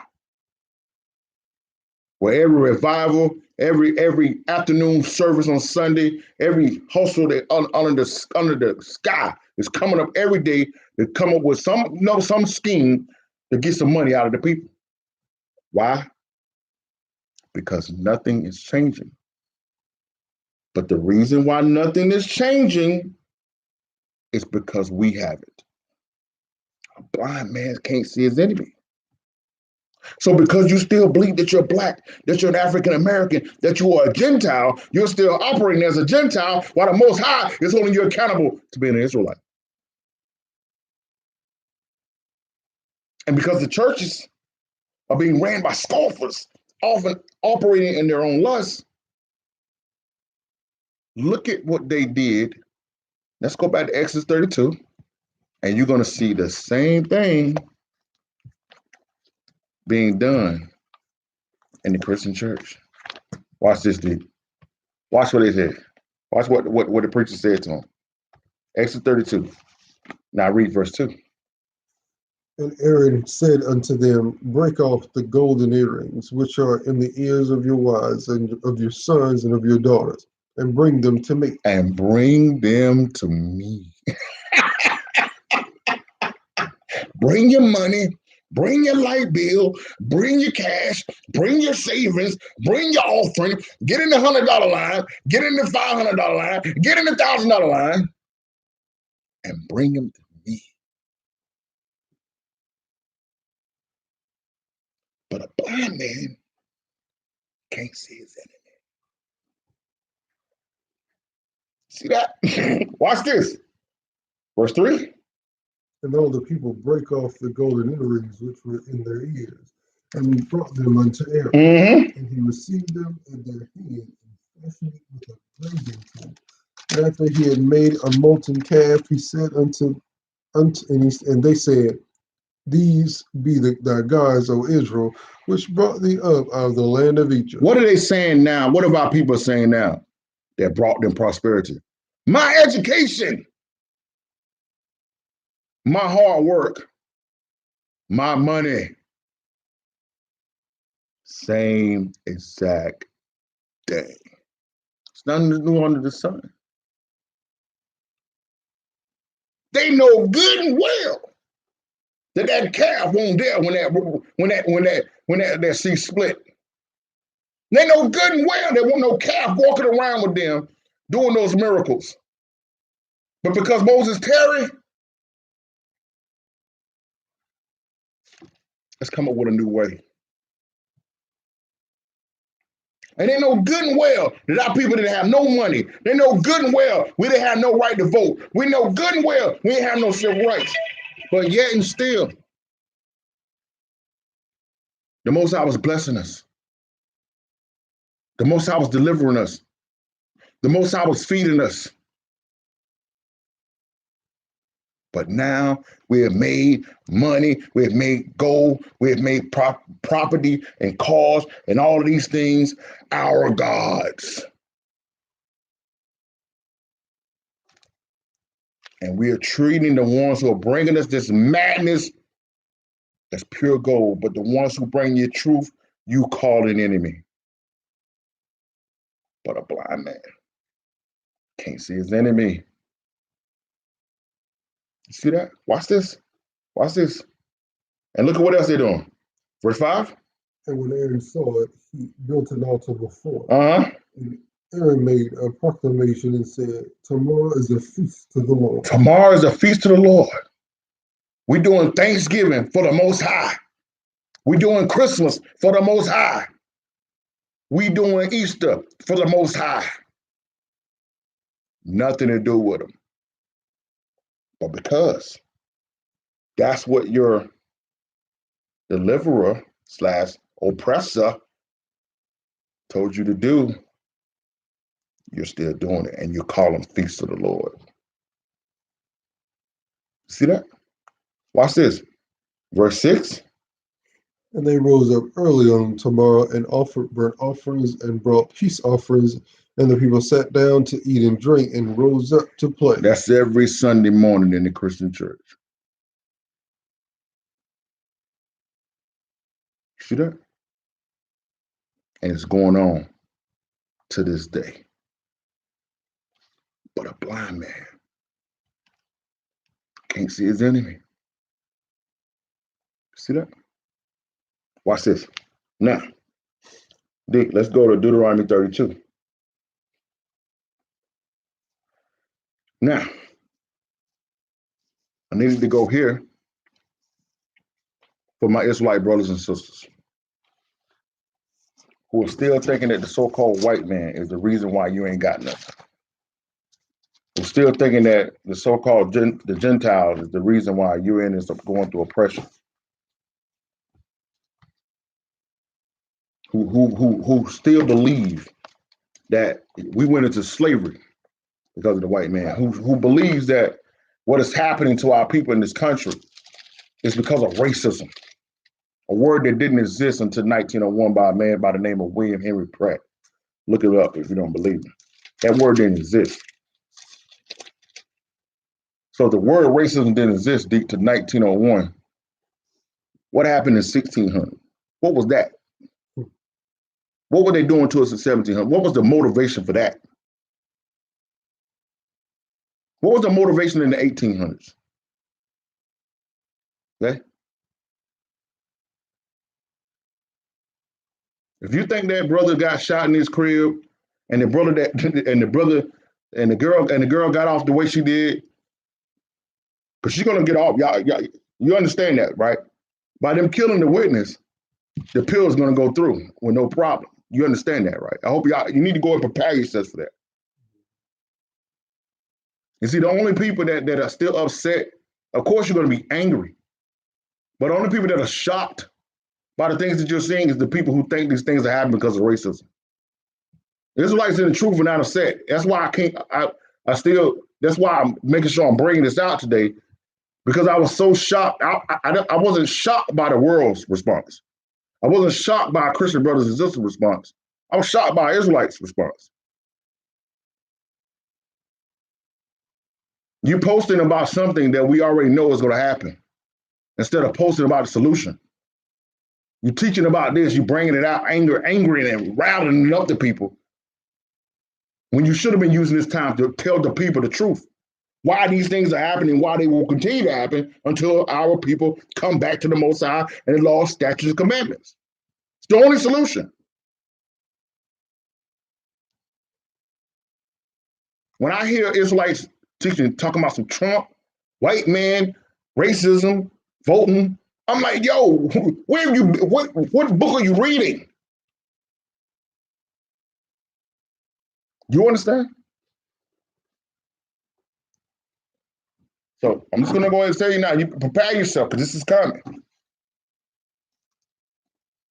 You understand? And it's not over. And let me say this too. Barry told me, I was praying about this last night. I don't know if you guys are noticing, but you're already seeing a rise in disappearance and kidnaps of our little kids. We know that's been going on. We know the sex trade and the organ thing. We know that's been going on, but it's getting ramped up. And I know this is hard to hear. I tried to tell a family member that yesterday, because we saw 4 happen in one day. This is the time of year, ladies and gentlemen, where the pagans and the Gentiles will be doing the sacrifices. And one of the things I love about my brothers and sisters, Pastor Ken and Ron Nicole's schools, is that on their prayer services, one of the things that they cover in their prayers every week is about the pedophiles and the kidnappers and of our children. I'm telling you, ladies and gentlemen, you better be vigilant these next 3 months. You better be on your guard. And in your time of praying, pray for our children.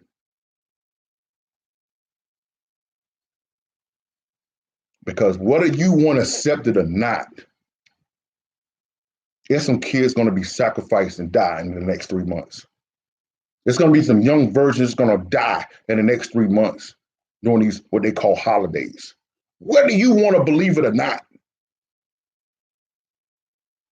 But a blind man can't see his enemy. A blind man's going to go out and buy, tell his children, yeah, you go out there trick or treat, ain't nothing. It's all innocent fun.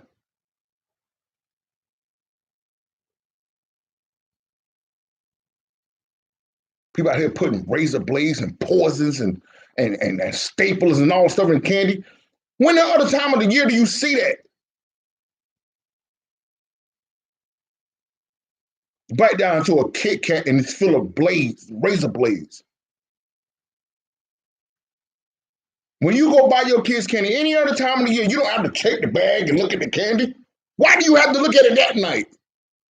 What is that telling you?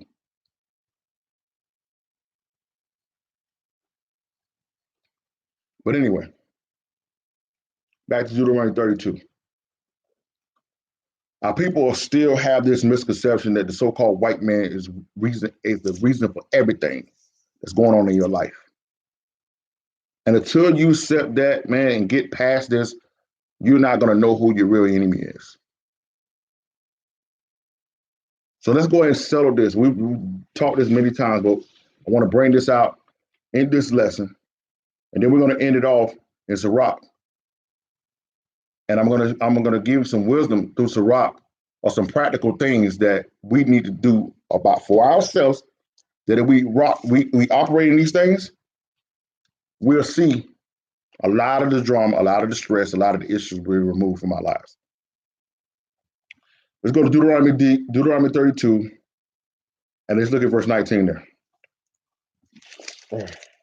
When the Lord saw it, he abhorred them because of the provoking of his sons and of his daughters. Now, ladies and gentlemen, I want to get this. I want this to be very, very clear here. Okay.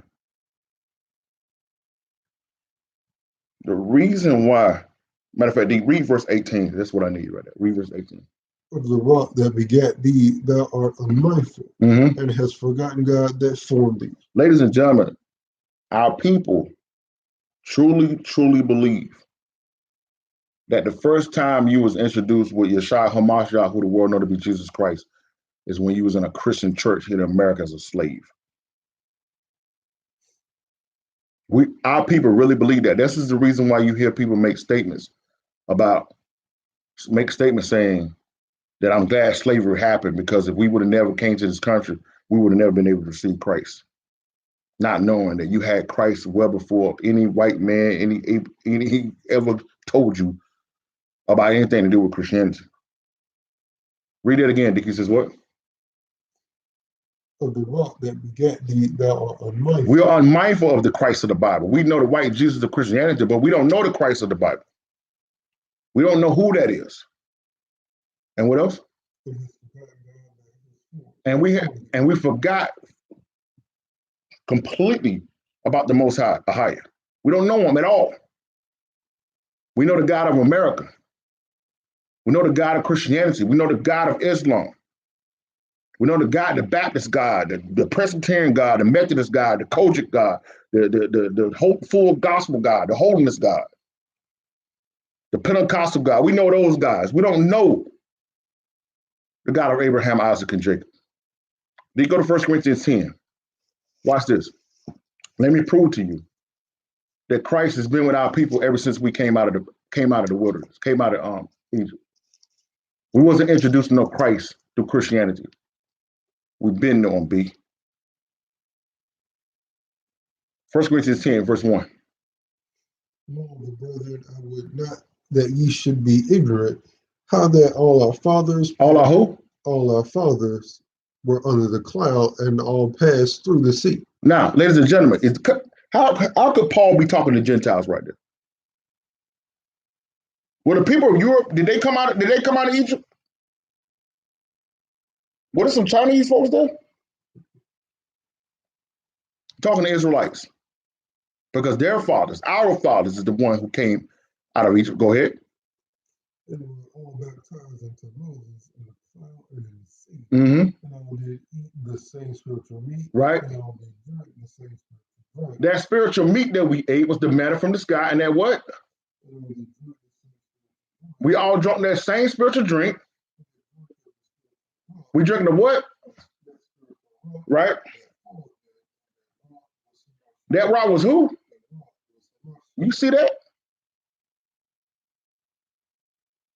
We've been rocking with Hamashiach. It didn't take a religion or Christianity for us to be introduced to him. This is who we got introduced to through Christianity. You understand? Let me show you again who you didn't get introduced to Hamashiach. You got introduced to this guy through Christianity. That's who you got introduced to. Okay? Okay? That's who you got introduced to. You didn't get introduced to the Christ of the Bible. Okay? He was always been there. Now back to Deuteronomy 32. So we was unmindful of the rock that did what? Verse 18. Of the rock that begat thee, thou art unmindful, Mm-hmm. and hast forgotten God that formed thee. Mm-hmm. And so as a result of that, what happened in verse 19?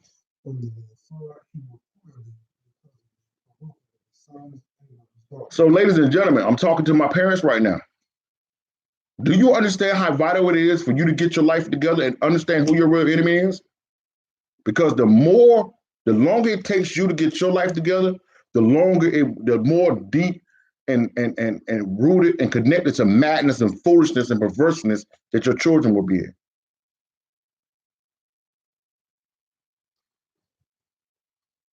Every day in wickedness is a day your child is learning wickedness.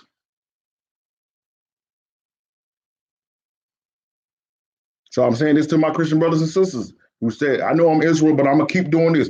Every day you spend doing anything else outside of what's in here is a day you're adding trouble, more and more trouble to your children. And that's why the Most High is mad. Because not only are the adults doing it, but they're teaching it to the children. Verse 20.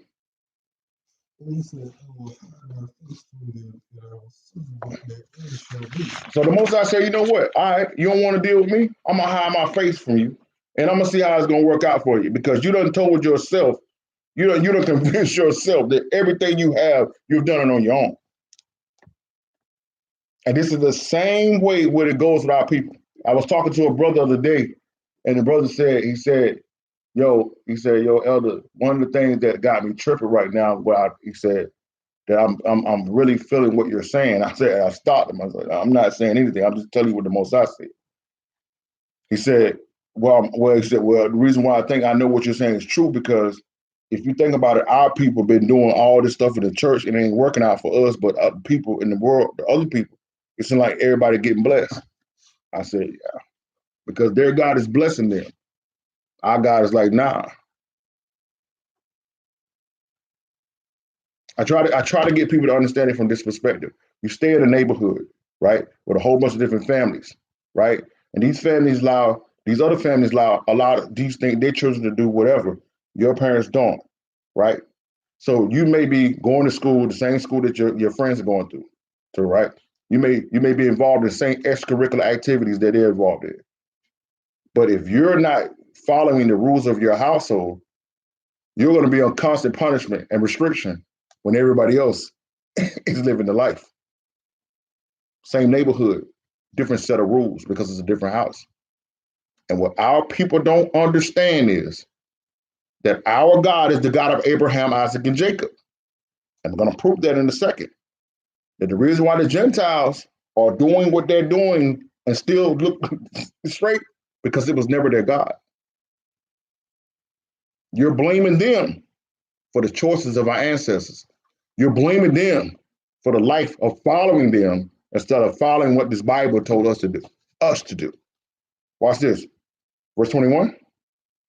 They have moved me to jealousy Mm-hmm. with that which is Matter of fact, I cut you off. Salaki on that. Read verse 20. Read all of that, verse 20.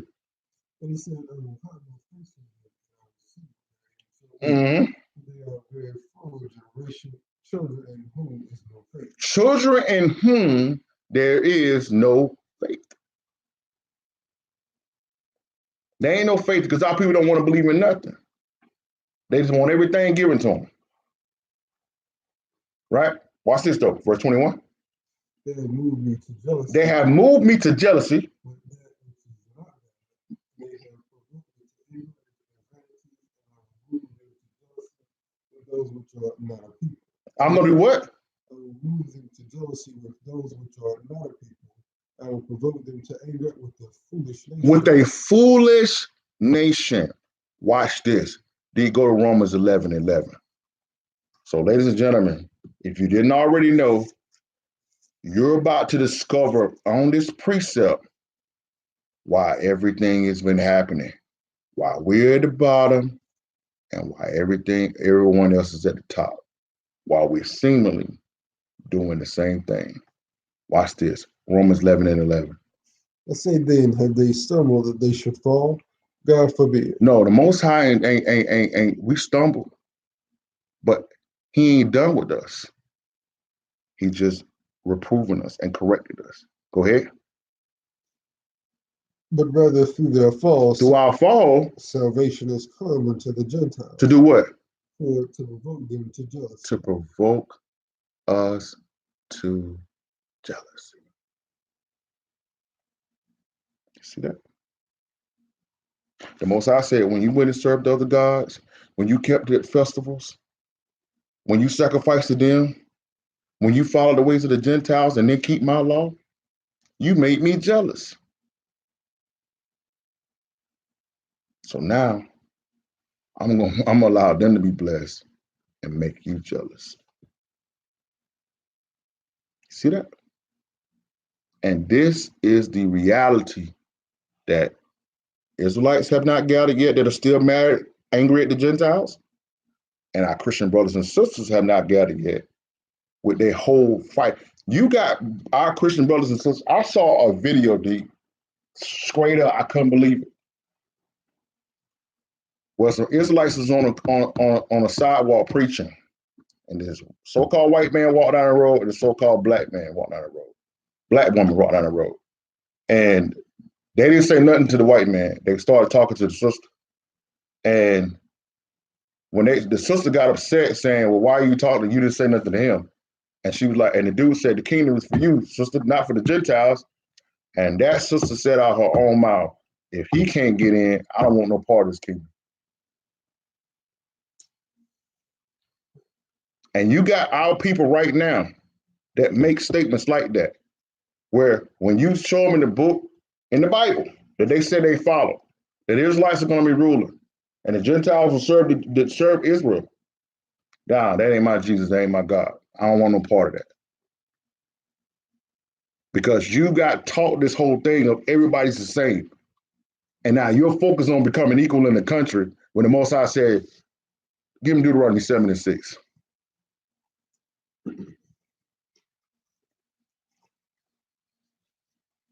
For thou art an holy people. Thou art a holy people. Unto the Lord thy God. Right. The Lord thy God has chosen thee to be a special people unto himself above all people. Above all people. That are upon the face of the earth. You see that? Now, what happened, ladies and gentlemen, is that our people, as a result of disobedience and breaking the law, got brought down upon the Gentiles. Then the Gentiles brought us a religion of Christianity and said, listen, you believe in this white man, you will be equal to me. What slave wouldn't buy into that? But when you find out that the so-called white man never put me in slavery, I entered into slavery because of my choices and of my ancestors, then you can get back to who you are as the king and queen and rulership in this world. But because our people don't know, blind man can't see his enemy. See that? So won't nothing stolen from you. Our ancestors gave it away. And that's a hard reality that we have to face. You understand? Watch this. Back to Deuteronomy 32. So we see at the precept what Paul brought out, same thing we said here, that he drove us to jealousy with a foolish nation. See that? Watch this. Verse 22.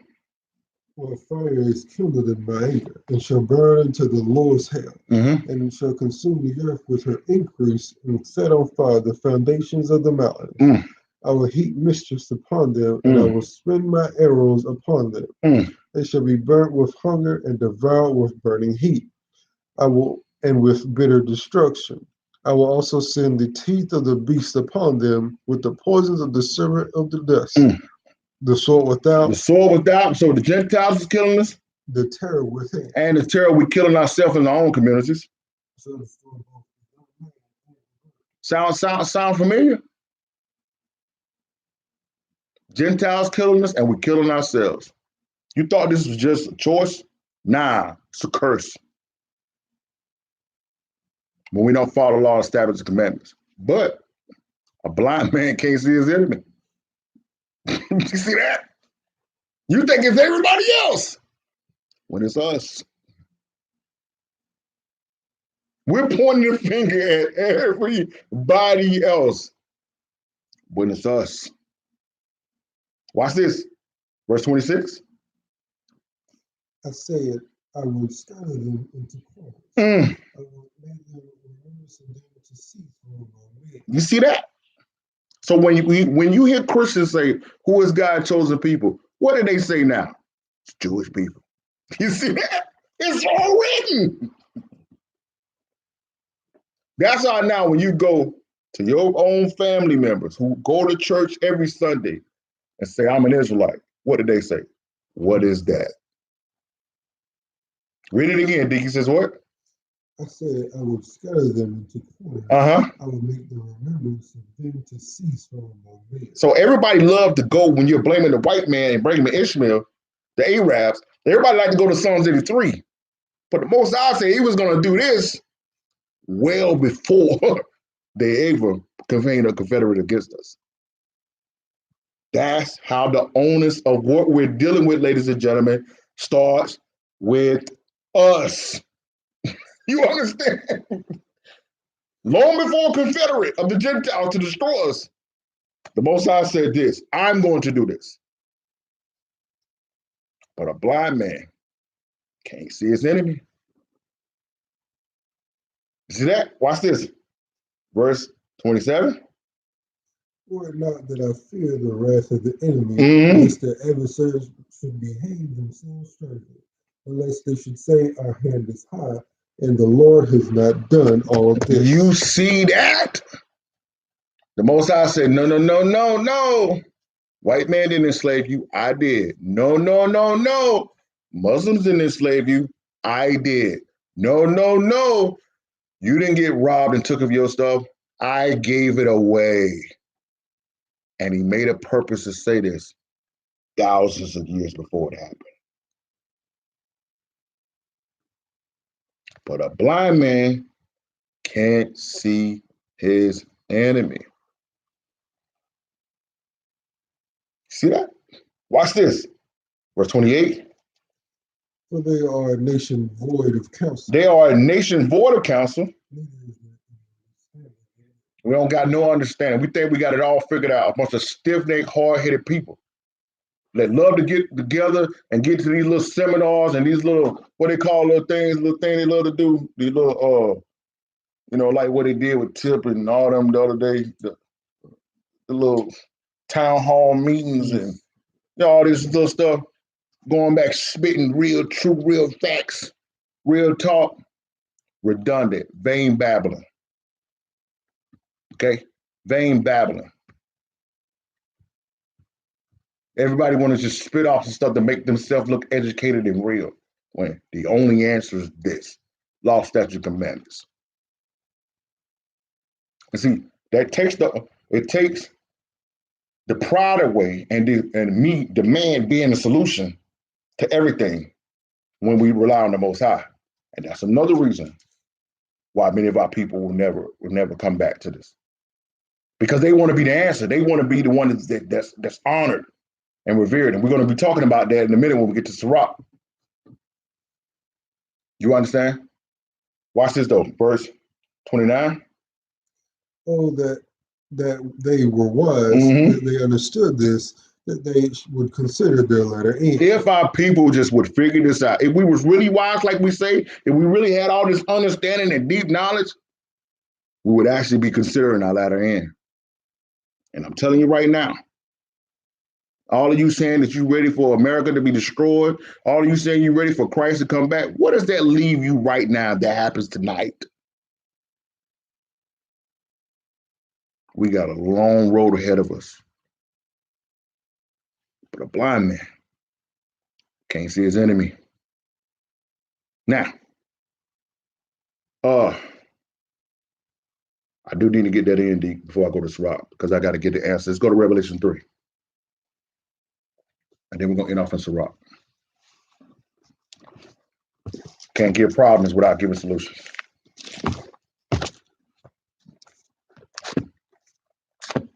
Go to Revelation 3, then we're going to end off in Sirach 7. So for those who don't have an apocrypha, go ahead and grab your tablet, laptop, or phone and Google Sirach chapter 7. And we're going to go there when we get out of Revelation. It's got a few verses in Revelation. Blind man cannot see his enemy. Watch this. Revelations 3, we can't acknowledge problems without giving a solution. These last two precepts are the solution. Revelation 3, D, let's start at verse 15. I know thy works, that thou art neither cold nor hot. I would thou were cold or hot. So, ladies and gentlemen, with our people right now, there's some people there's some people that's hot for the Most High. And there's some people that's completely cold for the Most High. Go ahead. So then, because thou art lukewarm. So, ladies and gentlemen, you must understand that this middle of the ground lifestyle, where you're on for the Most High when it's convenient, off when it's not, when you about this part of it, but you don't want to do this, you can't be that person. And if you are that person, what will Hamashiach do? So then, because thou art lukewarm and neither cold nor hot, I will spew thee out of my mouth. The Most High ain't got nothing to do with you. Hamashiach, you are the one person that Hamashiach don't want to deal with. He'll deal with a homosexual, drug addict, alcoholic, fornicator, blasphemer before he deals with somebody on the middle ground.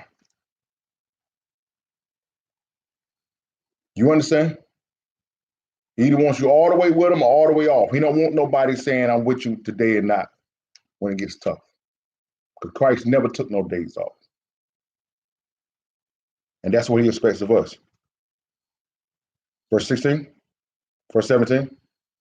Because thou sayest, I am rich and increase of goods, I have need of nothing, and knowest not that thou art wretched and miserable and poor and blind and naked. And this is another issue that's plaguing our people. The so-called black man, the so-called African-American man that has experienced some type of success in this country. You really, truly believe that the Most High is behind this thing. In some cases, it may be, but predominantly it's not. And I know that a lot of people don't want to accept that. And so because of you have this money and you live a comfortable lifestyle, your children are not wanting for anything.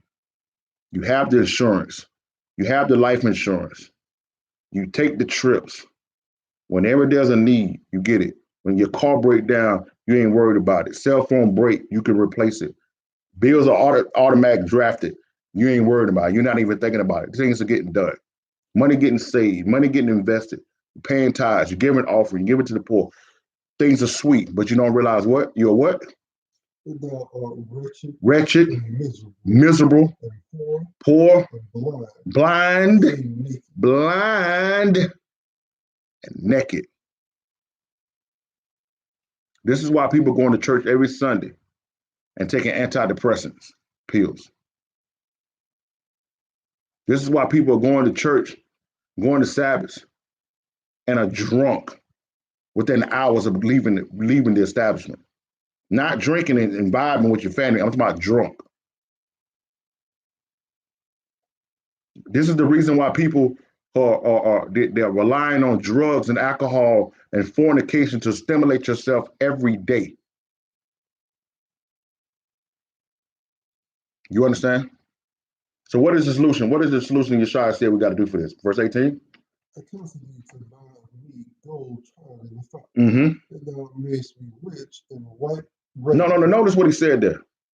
What did he say they got to do? I counsel thee to buy of me gold tried in the fire. So he said, listen, you need to come to me and get the real gold, which is your purpose. And that purpose will be discovered where?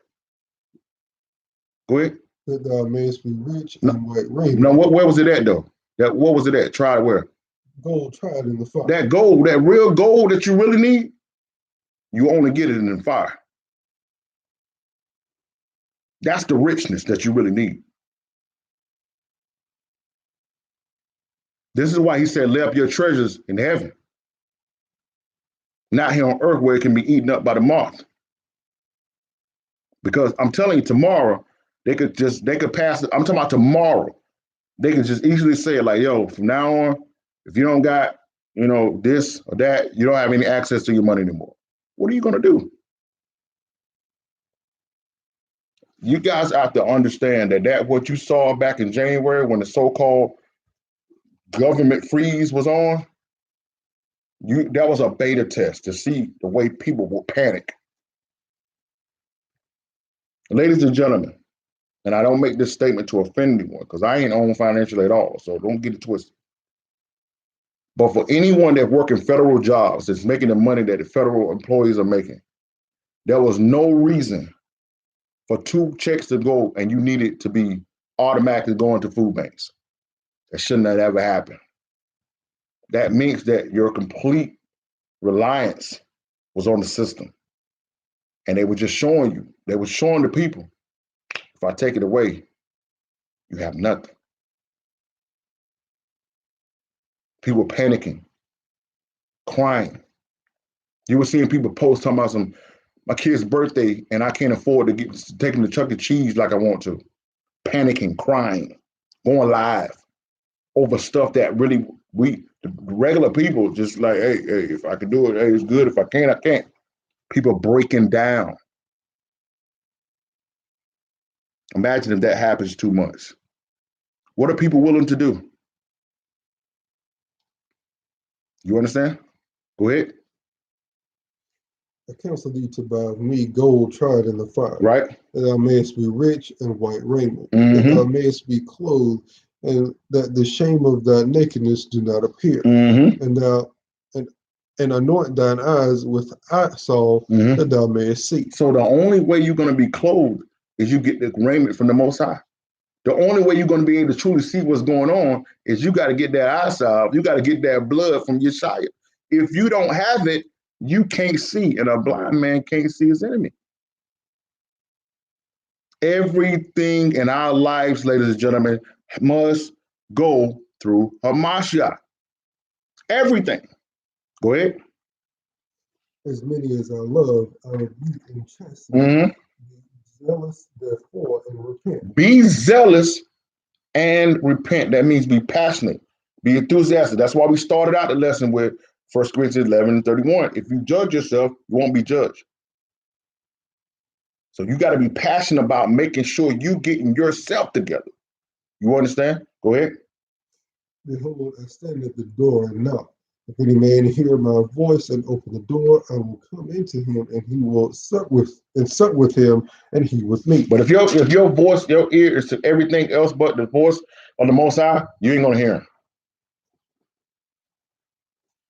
If anything that can come on the news or go down your social media news feed can distract you and pull you off, make you angry, mad, and upset, depressed, you ain't gonna hear him. You understand? Go ahead. To him that overcometh will I grant to sit with me in my throne, Even as I overcame, I am set down with my Father in his throne. So everybody ain't getting it. It's only ones that's gonna get it is the one that overcome. But a blind man cannot see his enemy. Now let's finish this off. Let's go to Sirach 7. I'm going to end it off here. Sirach 7.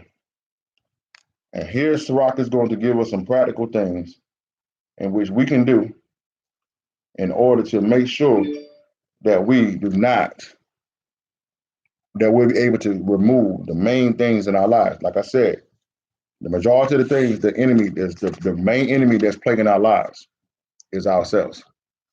And there's going to be some practical wisdom and knowledge that we can do to ensure that we don't get distracted and we stand with the Most High throughout this walk. Sirach the 7th chapter, Deep. Let's start at verse 1. Do no evil, so no harm come unto thee. Read that again, Deep. He says what? Do no evil, so shall no harm come unto thee. That sounds simple, right? You know what I'm saying? It sounds real simple. But we are more so concerned with not being seen doing evil versus actually doing evil. You know what I'm saying? And that's one of the problems that we're having. It's because we're worried about what other people are saying about us. We're worried about being exposed. We're worried about what people think about us versus what people know about, what the Most High know about us. What's that verse? Eyes 10,000.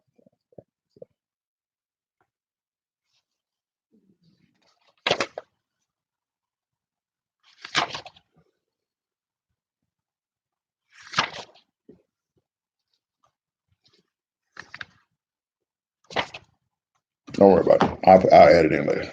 So, go ahead. Fine. See, 1 second. See if I can find this verse first.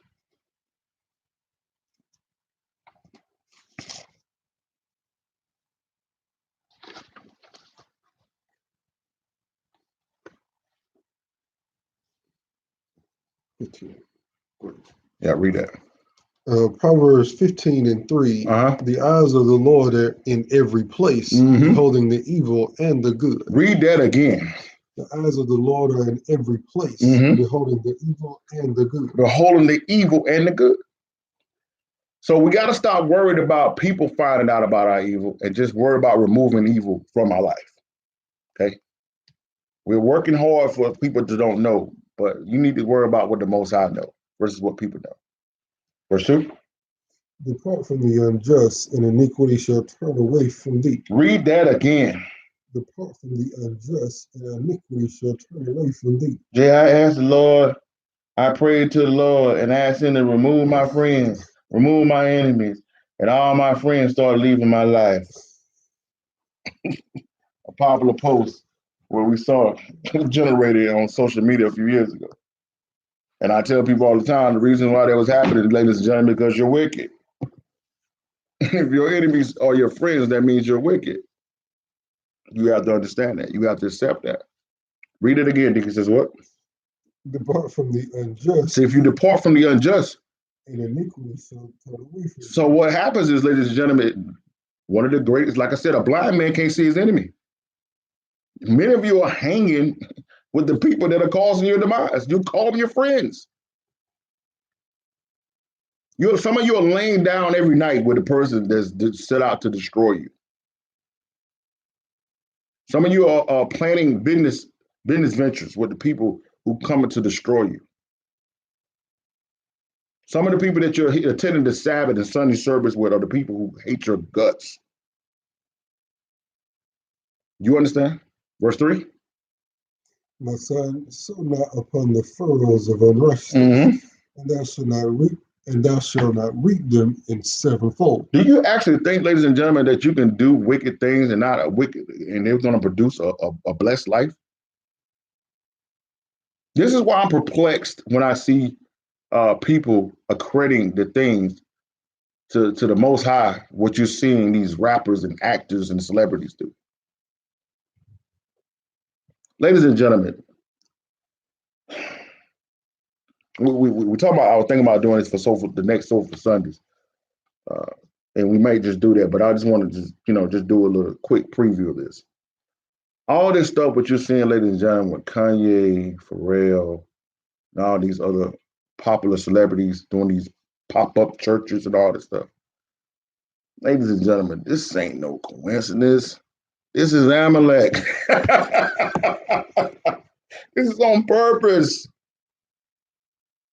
They're trying to they're using guys who have been at the center, right? The center of immorality and ungodly music and lifestyles, and then allow them to start doing Christian things. Well, now, what's going on? What is the main thing you're seeing taking place now? They're running away from the Christian church because Israelites are waking up all over the world. So let's give them another opportunity. Let's give them another alternative. Hey, if I can find a guy like Kanye and Pharrell, when I just see the picture of Pharrell in the dress the other day, right?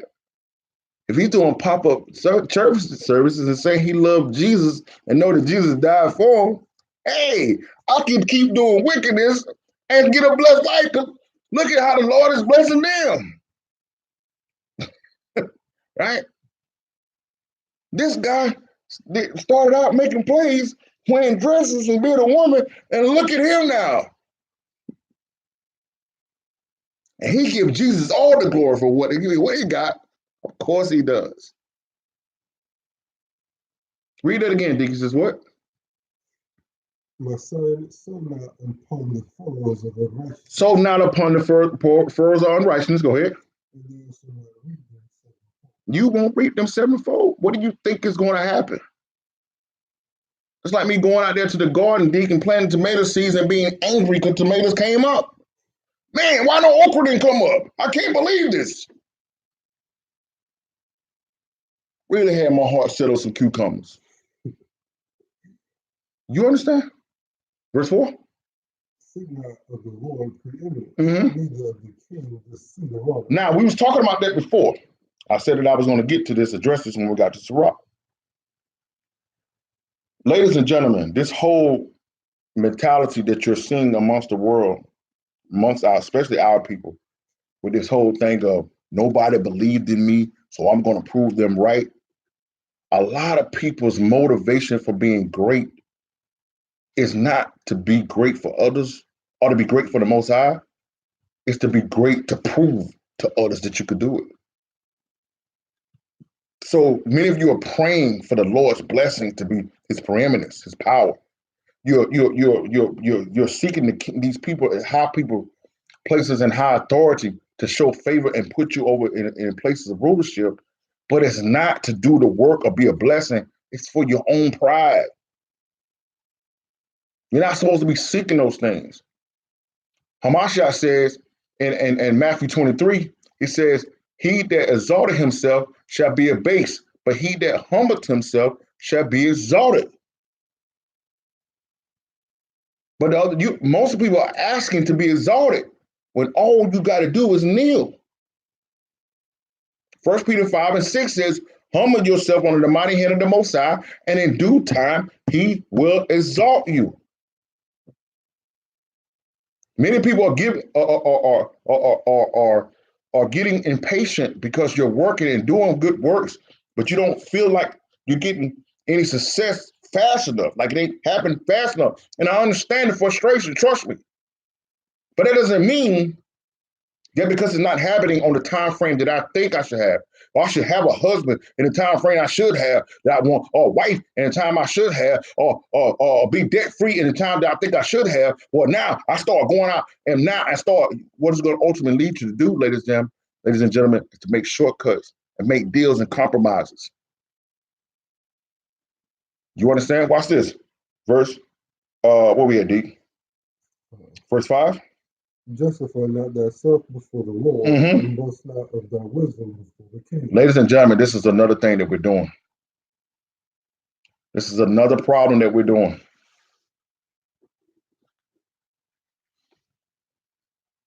You cannot go to the Most High and try to justify yourself What do we have to offer? What do we have to give him?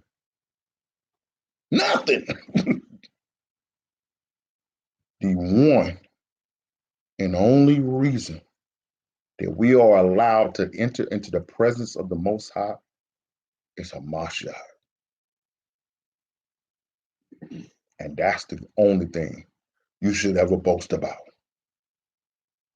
And when you're dealing with people of high authority, don't be boasting about your knowledge and what you think you know. This is why James, we talked about in James, be slow to speak, swift to hear. Watch this, verse 6. Seek not to be judged, being not able to take away iniquity. You think you up there going to the Most High saying, I deserve this. Then he's going to open up the books and tell you what you really deserve. Right? Go ahead. Lest at any time thou fear the person of the mighty and lay a stumbling block in the way of the upright. You see that? Because what happens, ladies and gentlemen, when you up there bragging and boasting about what you deserve and what you should be getting and what you should be promoted is, that person that actually has the power to bring you up may ask you to do something which the Most High don't want you to do. And we're seeing that going on all the time. Yeah, Jay, yeah. I heard you got some things, some plans that you want to do, right? All right, check this out. I need you to put on this dress and make this commercial, sell this product for me. You do that, we're gonna open up doors for you. And our people are doing these things and are justifying it. Hey man, hey, you gotta do what you gotta do. No, you don't. You understand? But if we stay humble and wait, we won't end up being our own worst enemy by choices and compromises. Watch this, verse 7. Offend not against the multitude of a city, Mm-hmm. and then thou shalt not cast thyself down among the people. See, ladies and gentlemen, see, one of the problems right now, one of the many problems that's happening right now is social media. People are in these moments of anger and bitterness and moments of hurt, disappointment. This vengeful spirit rises up in people. And people ultimately end up using social media as a weapon to tear somebody else down. But what they don't realize is that in the process of tearing someone down using social media, there's going to be someone that's going to be offended by your actions. And then you're going to unleash those same hounds on yourself. You understand? And then now you turned from the victimizer. Now you're the victim. If you didn't do these things, you wouldn't have the problem. And to those people who are becoming the victims, keep the law, statutes, and commandments. 9 times out of 10, you won't find yourself being exposed. And we can go into examples. I'm not going to use the Sabbath for that. Verse 8.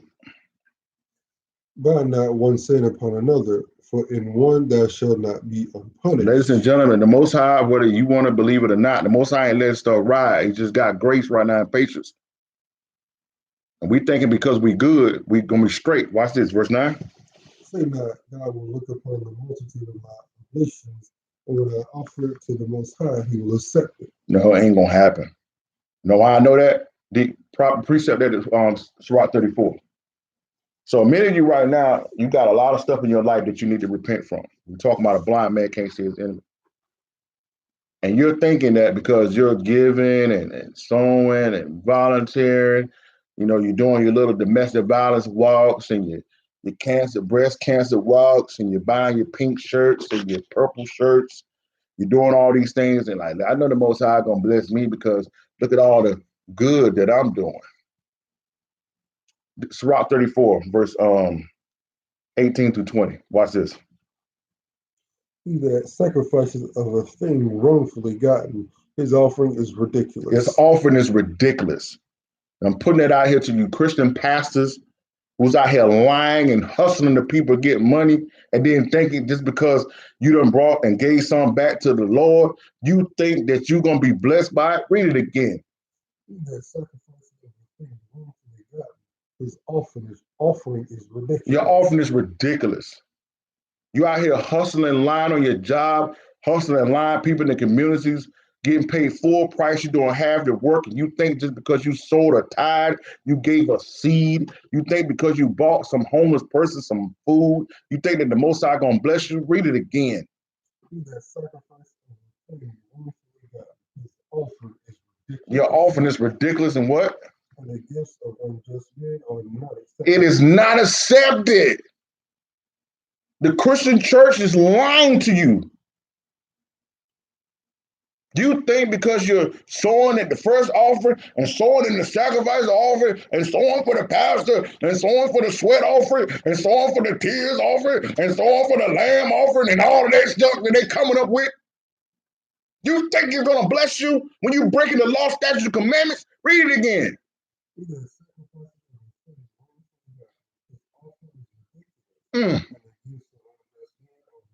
It is not accepted. The Most High ain't accepting none of it. But a blind man can't see his enemy. Verse 19. The Most High is not pleased with the offering of the wicked. Read that again. The Most High is not pleased with the offering of the wicked. Neither is he pacified for sin by the multitude of sacrifices. It ain't happening. This is the hustle of Christianity. It ain't happening. That's why you've been doing all of this stuff. Ain't nothing happening. Now you're looking at the pastor Miami. No, it's you. You understand? Go ahead. Verse 20. Whoso bringeth an offering of the goods of the poor doeth as one that killeth the son before his father's eyes. And this is for you Christian pastors who are taking advantage of people to whom got nothing, who selling them hope, selling them riches, selling them the ideal that they can give their way out of their situation. Ain't happening. It ain't gonna happen. And when you bring that money that you done robbed the poor for, you think the Most High gonna honor that? Ain't happening. But a blind man can't see his enemy. I bet the devil sometimes be pissed. But everything that be paid, I be blaming on the devil. Devil attacking my finances, the devil attacking my body, the devil attacking my family, the devil attacking my church. Nah, devil like, I ain't got nothing to do with none of that, B. You understand? Back to Sirach 7. Watch this. We're just bringing this all the way home now. Verse 10. Be not faint-hearted when thou makest thy prayer, and neglect not to give alms. So you got to understand, ladies and gentlemen, sometimes, like I said, some things are taking longer than we think they should happen. And sometimes we just get frustrated. We get frustrated and we start saying, you know what, Deep man, I ain't giving another dollar to nobody. I ain't helping nobody out. I ain't praying no more. I'm done. I'm tired. I'm tired of it. You can't. You don't want to turn into your own enemy. You gotta just keep pressing your way through. You gotta continue to believe. You gotta continue to do what's right, even when right don't seem to be happening for you. You understand? You got enough to deal with the tax of the system. You got enough the tax of the Satan. You got enough people who don't understand you. You got enough external forces to deal with. Then to also add to the problems your own self. You understand? Verse 11. Laugh no man to scorn in the bitterness of his soul, but there is one that humbleth and exalteth. There's another problem that's going on with Israel. Talking about a blind man can't see his enemy. Social media, another problem that social media is fueling.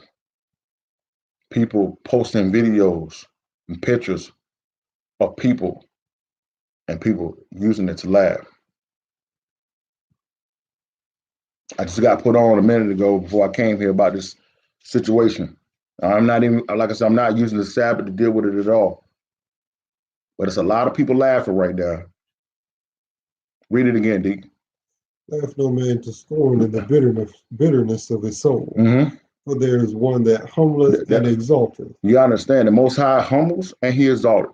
A lot of you right now that's laughing right now, this current situation that's going on in social media, you're going to be the butt of the jokes coming soon.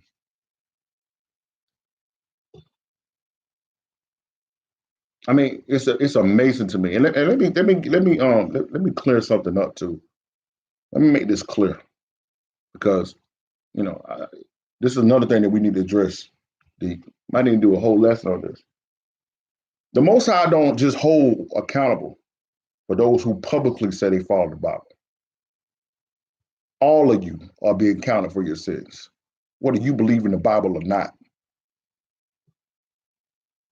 So just because you don't believe in the Bible, you think you're gonna get away with adultery? you think fornication is cool because you don't believe in the Bible? You think it's cool because you can lie and cheat and rob and steal because you don't believe in the Bible? You don't believe in God? You don't think you're gonna have to pay for that? It's amazing to me, wicked and evil people who attack Christians and attack people who believe in the Bible, as if you're not living worse lifestyles, some of you. It's amazing. So just because you don't believe the Bible, that don't mean you won't be judged by it. Okay? So while you laughing right now, what are you going to be doing at your time? Verse 12. Devise not a lie against thy brother, neither do the lie to thy friend. Right. Use not to make any manner of lie, for the custom thereof is not good. It's not good, man. I'm telling you right now, this is, like I said, but a blind man can't see his enemy. All this lying stuff, these schemes and hustles that people coming up with to take advantage of people. But yet, it's the white man that's holding you back, right? Right? Lying to your brothers, lying to your family, hustling at people. But it's the white man that's doing it. Really?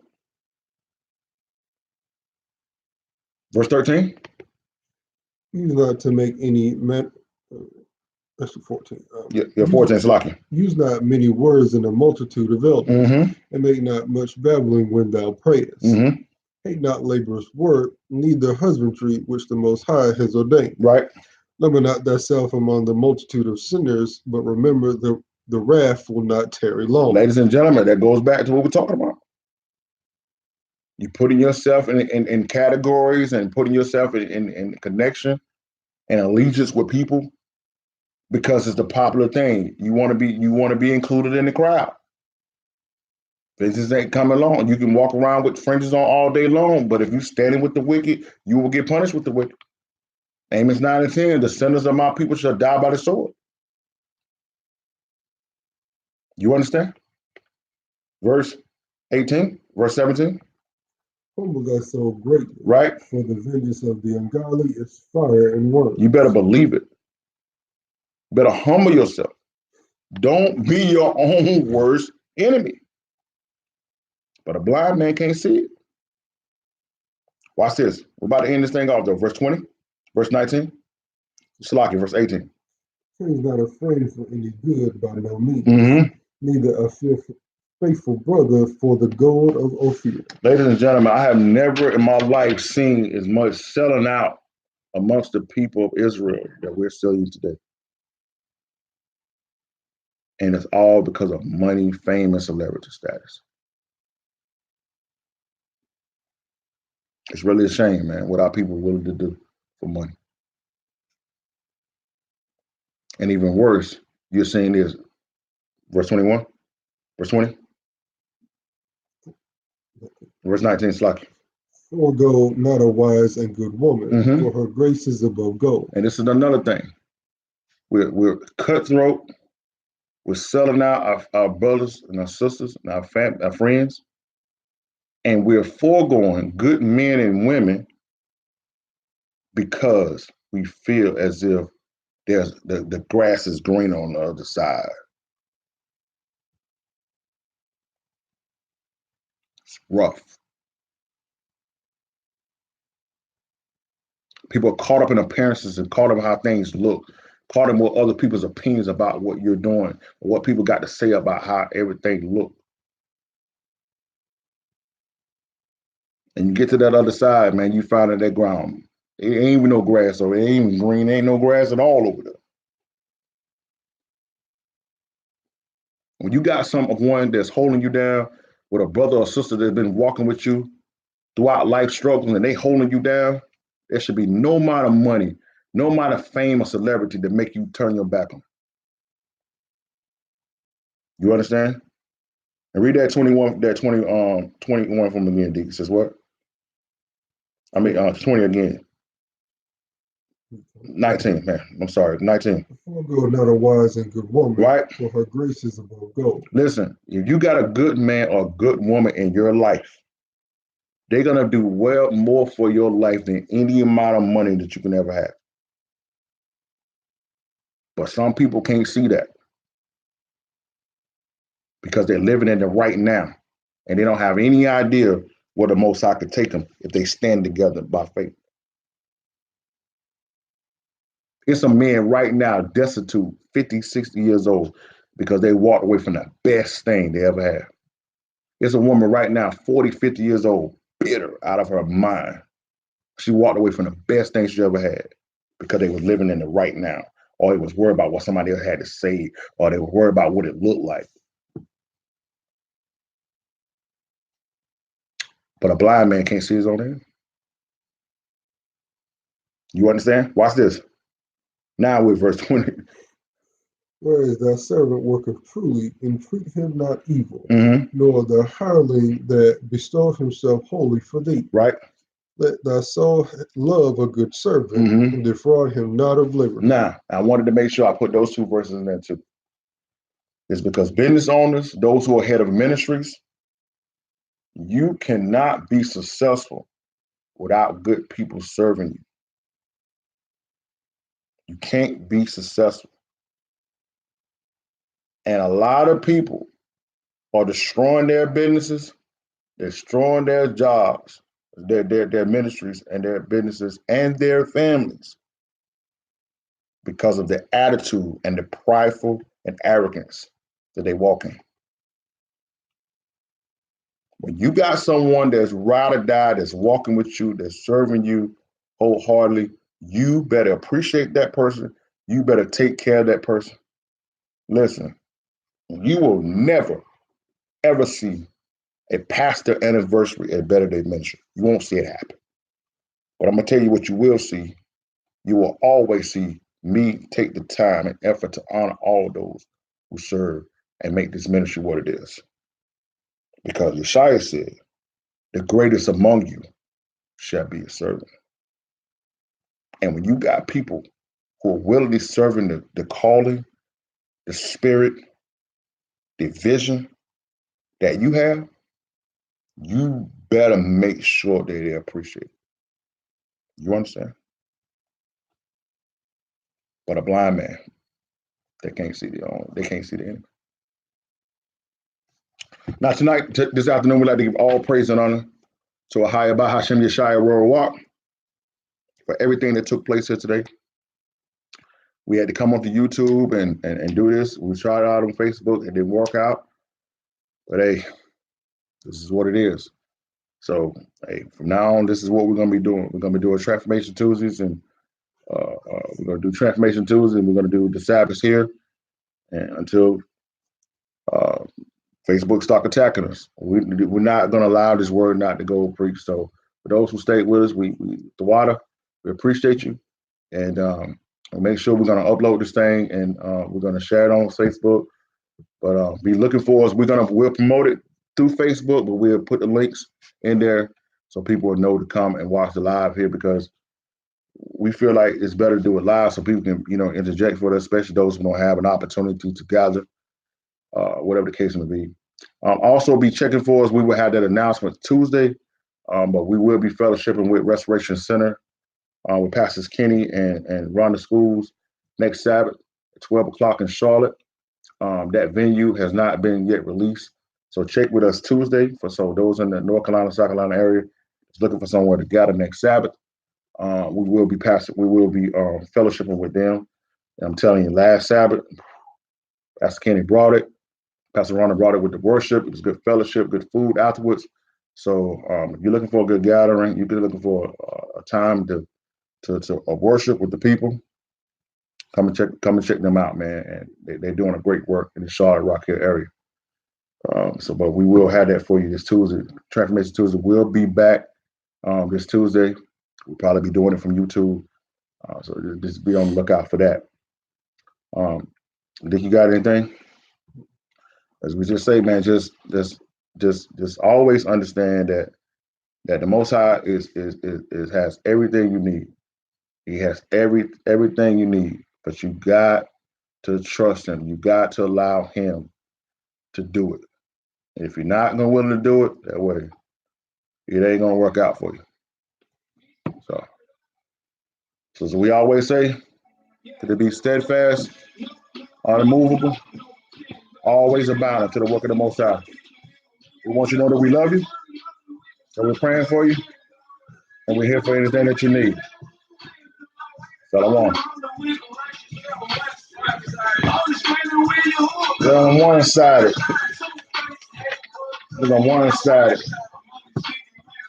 We're on one-sided.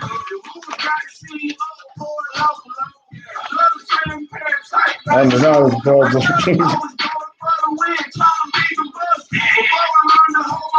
Man, it's really struggling.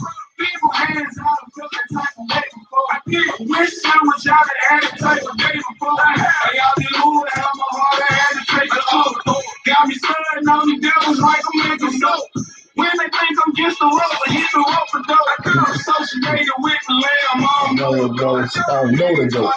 Keep it in the scope. I seen the shady from the aftermath. Scope. Baby, I need some other mix. I straight up by the furnace, but I wasn't Chris. The who probably had to learn to embody that. That's what it says. I eat a lot of that. For help. Kwame Yasharada, Shalom. Enjoy the rest of your Sabbath.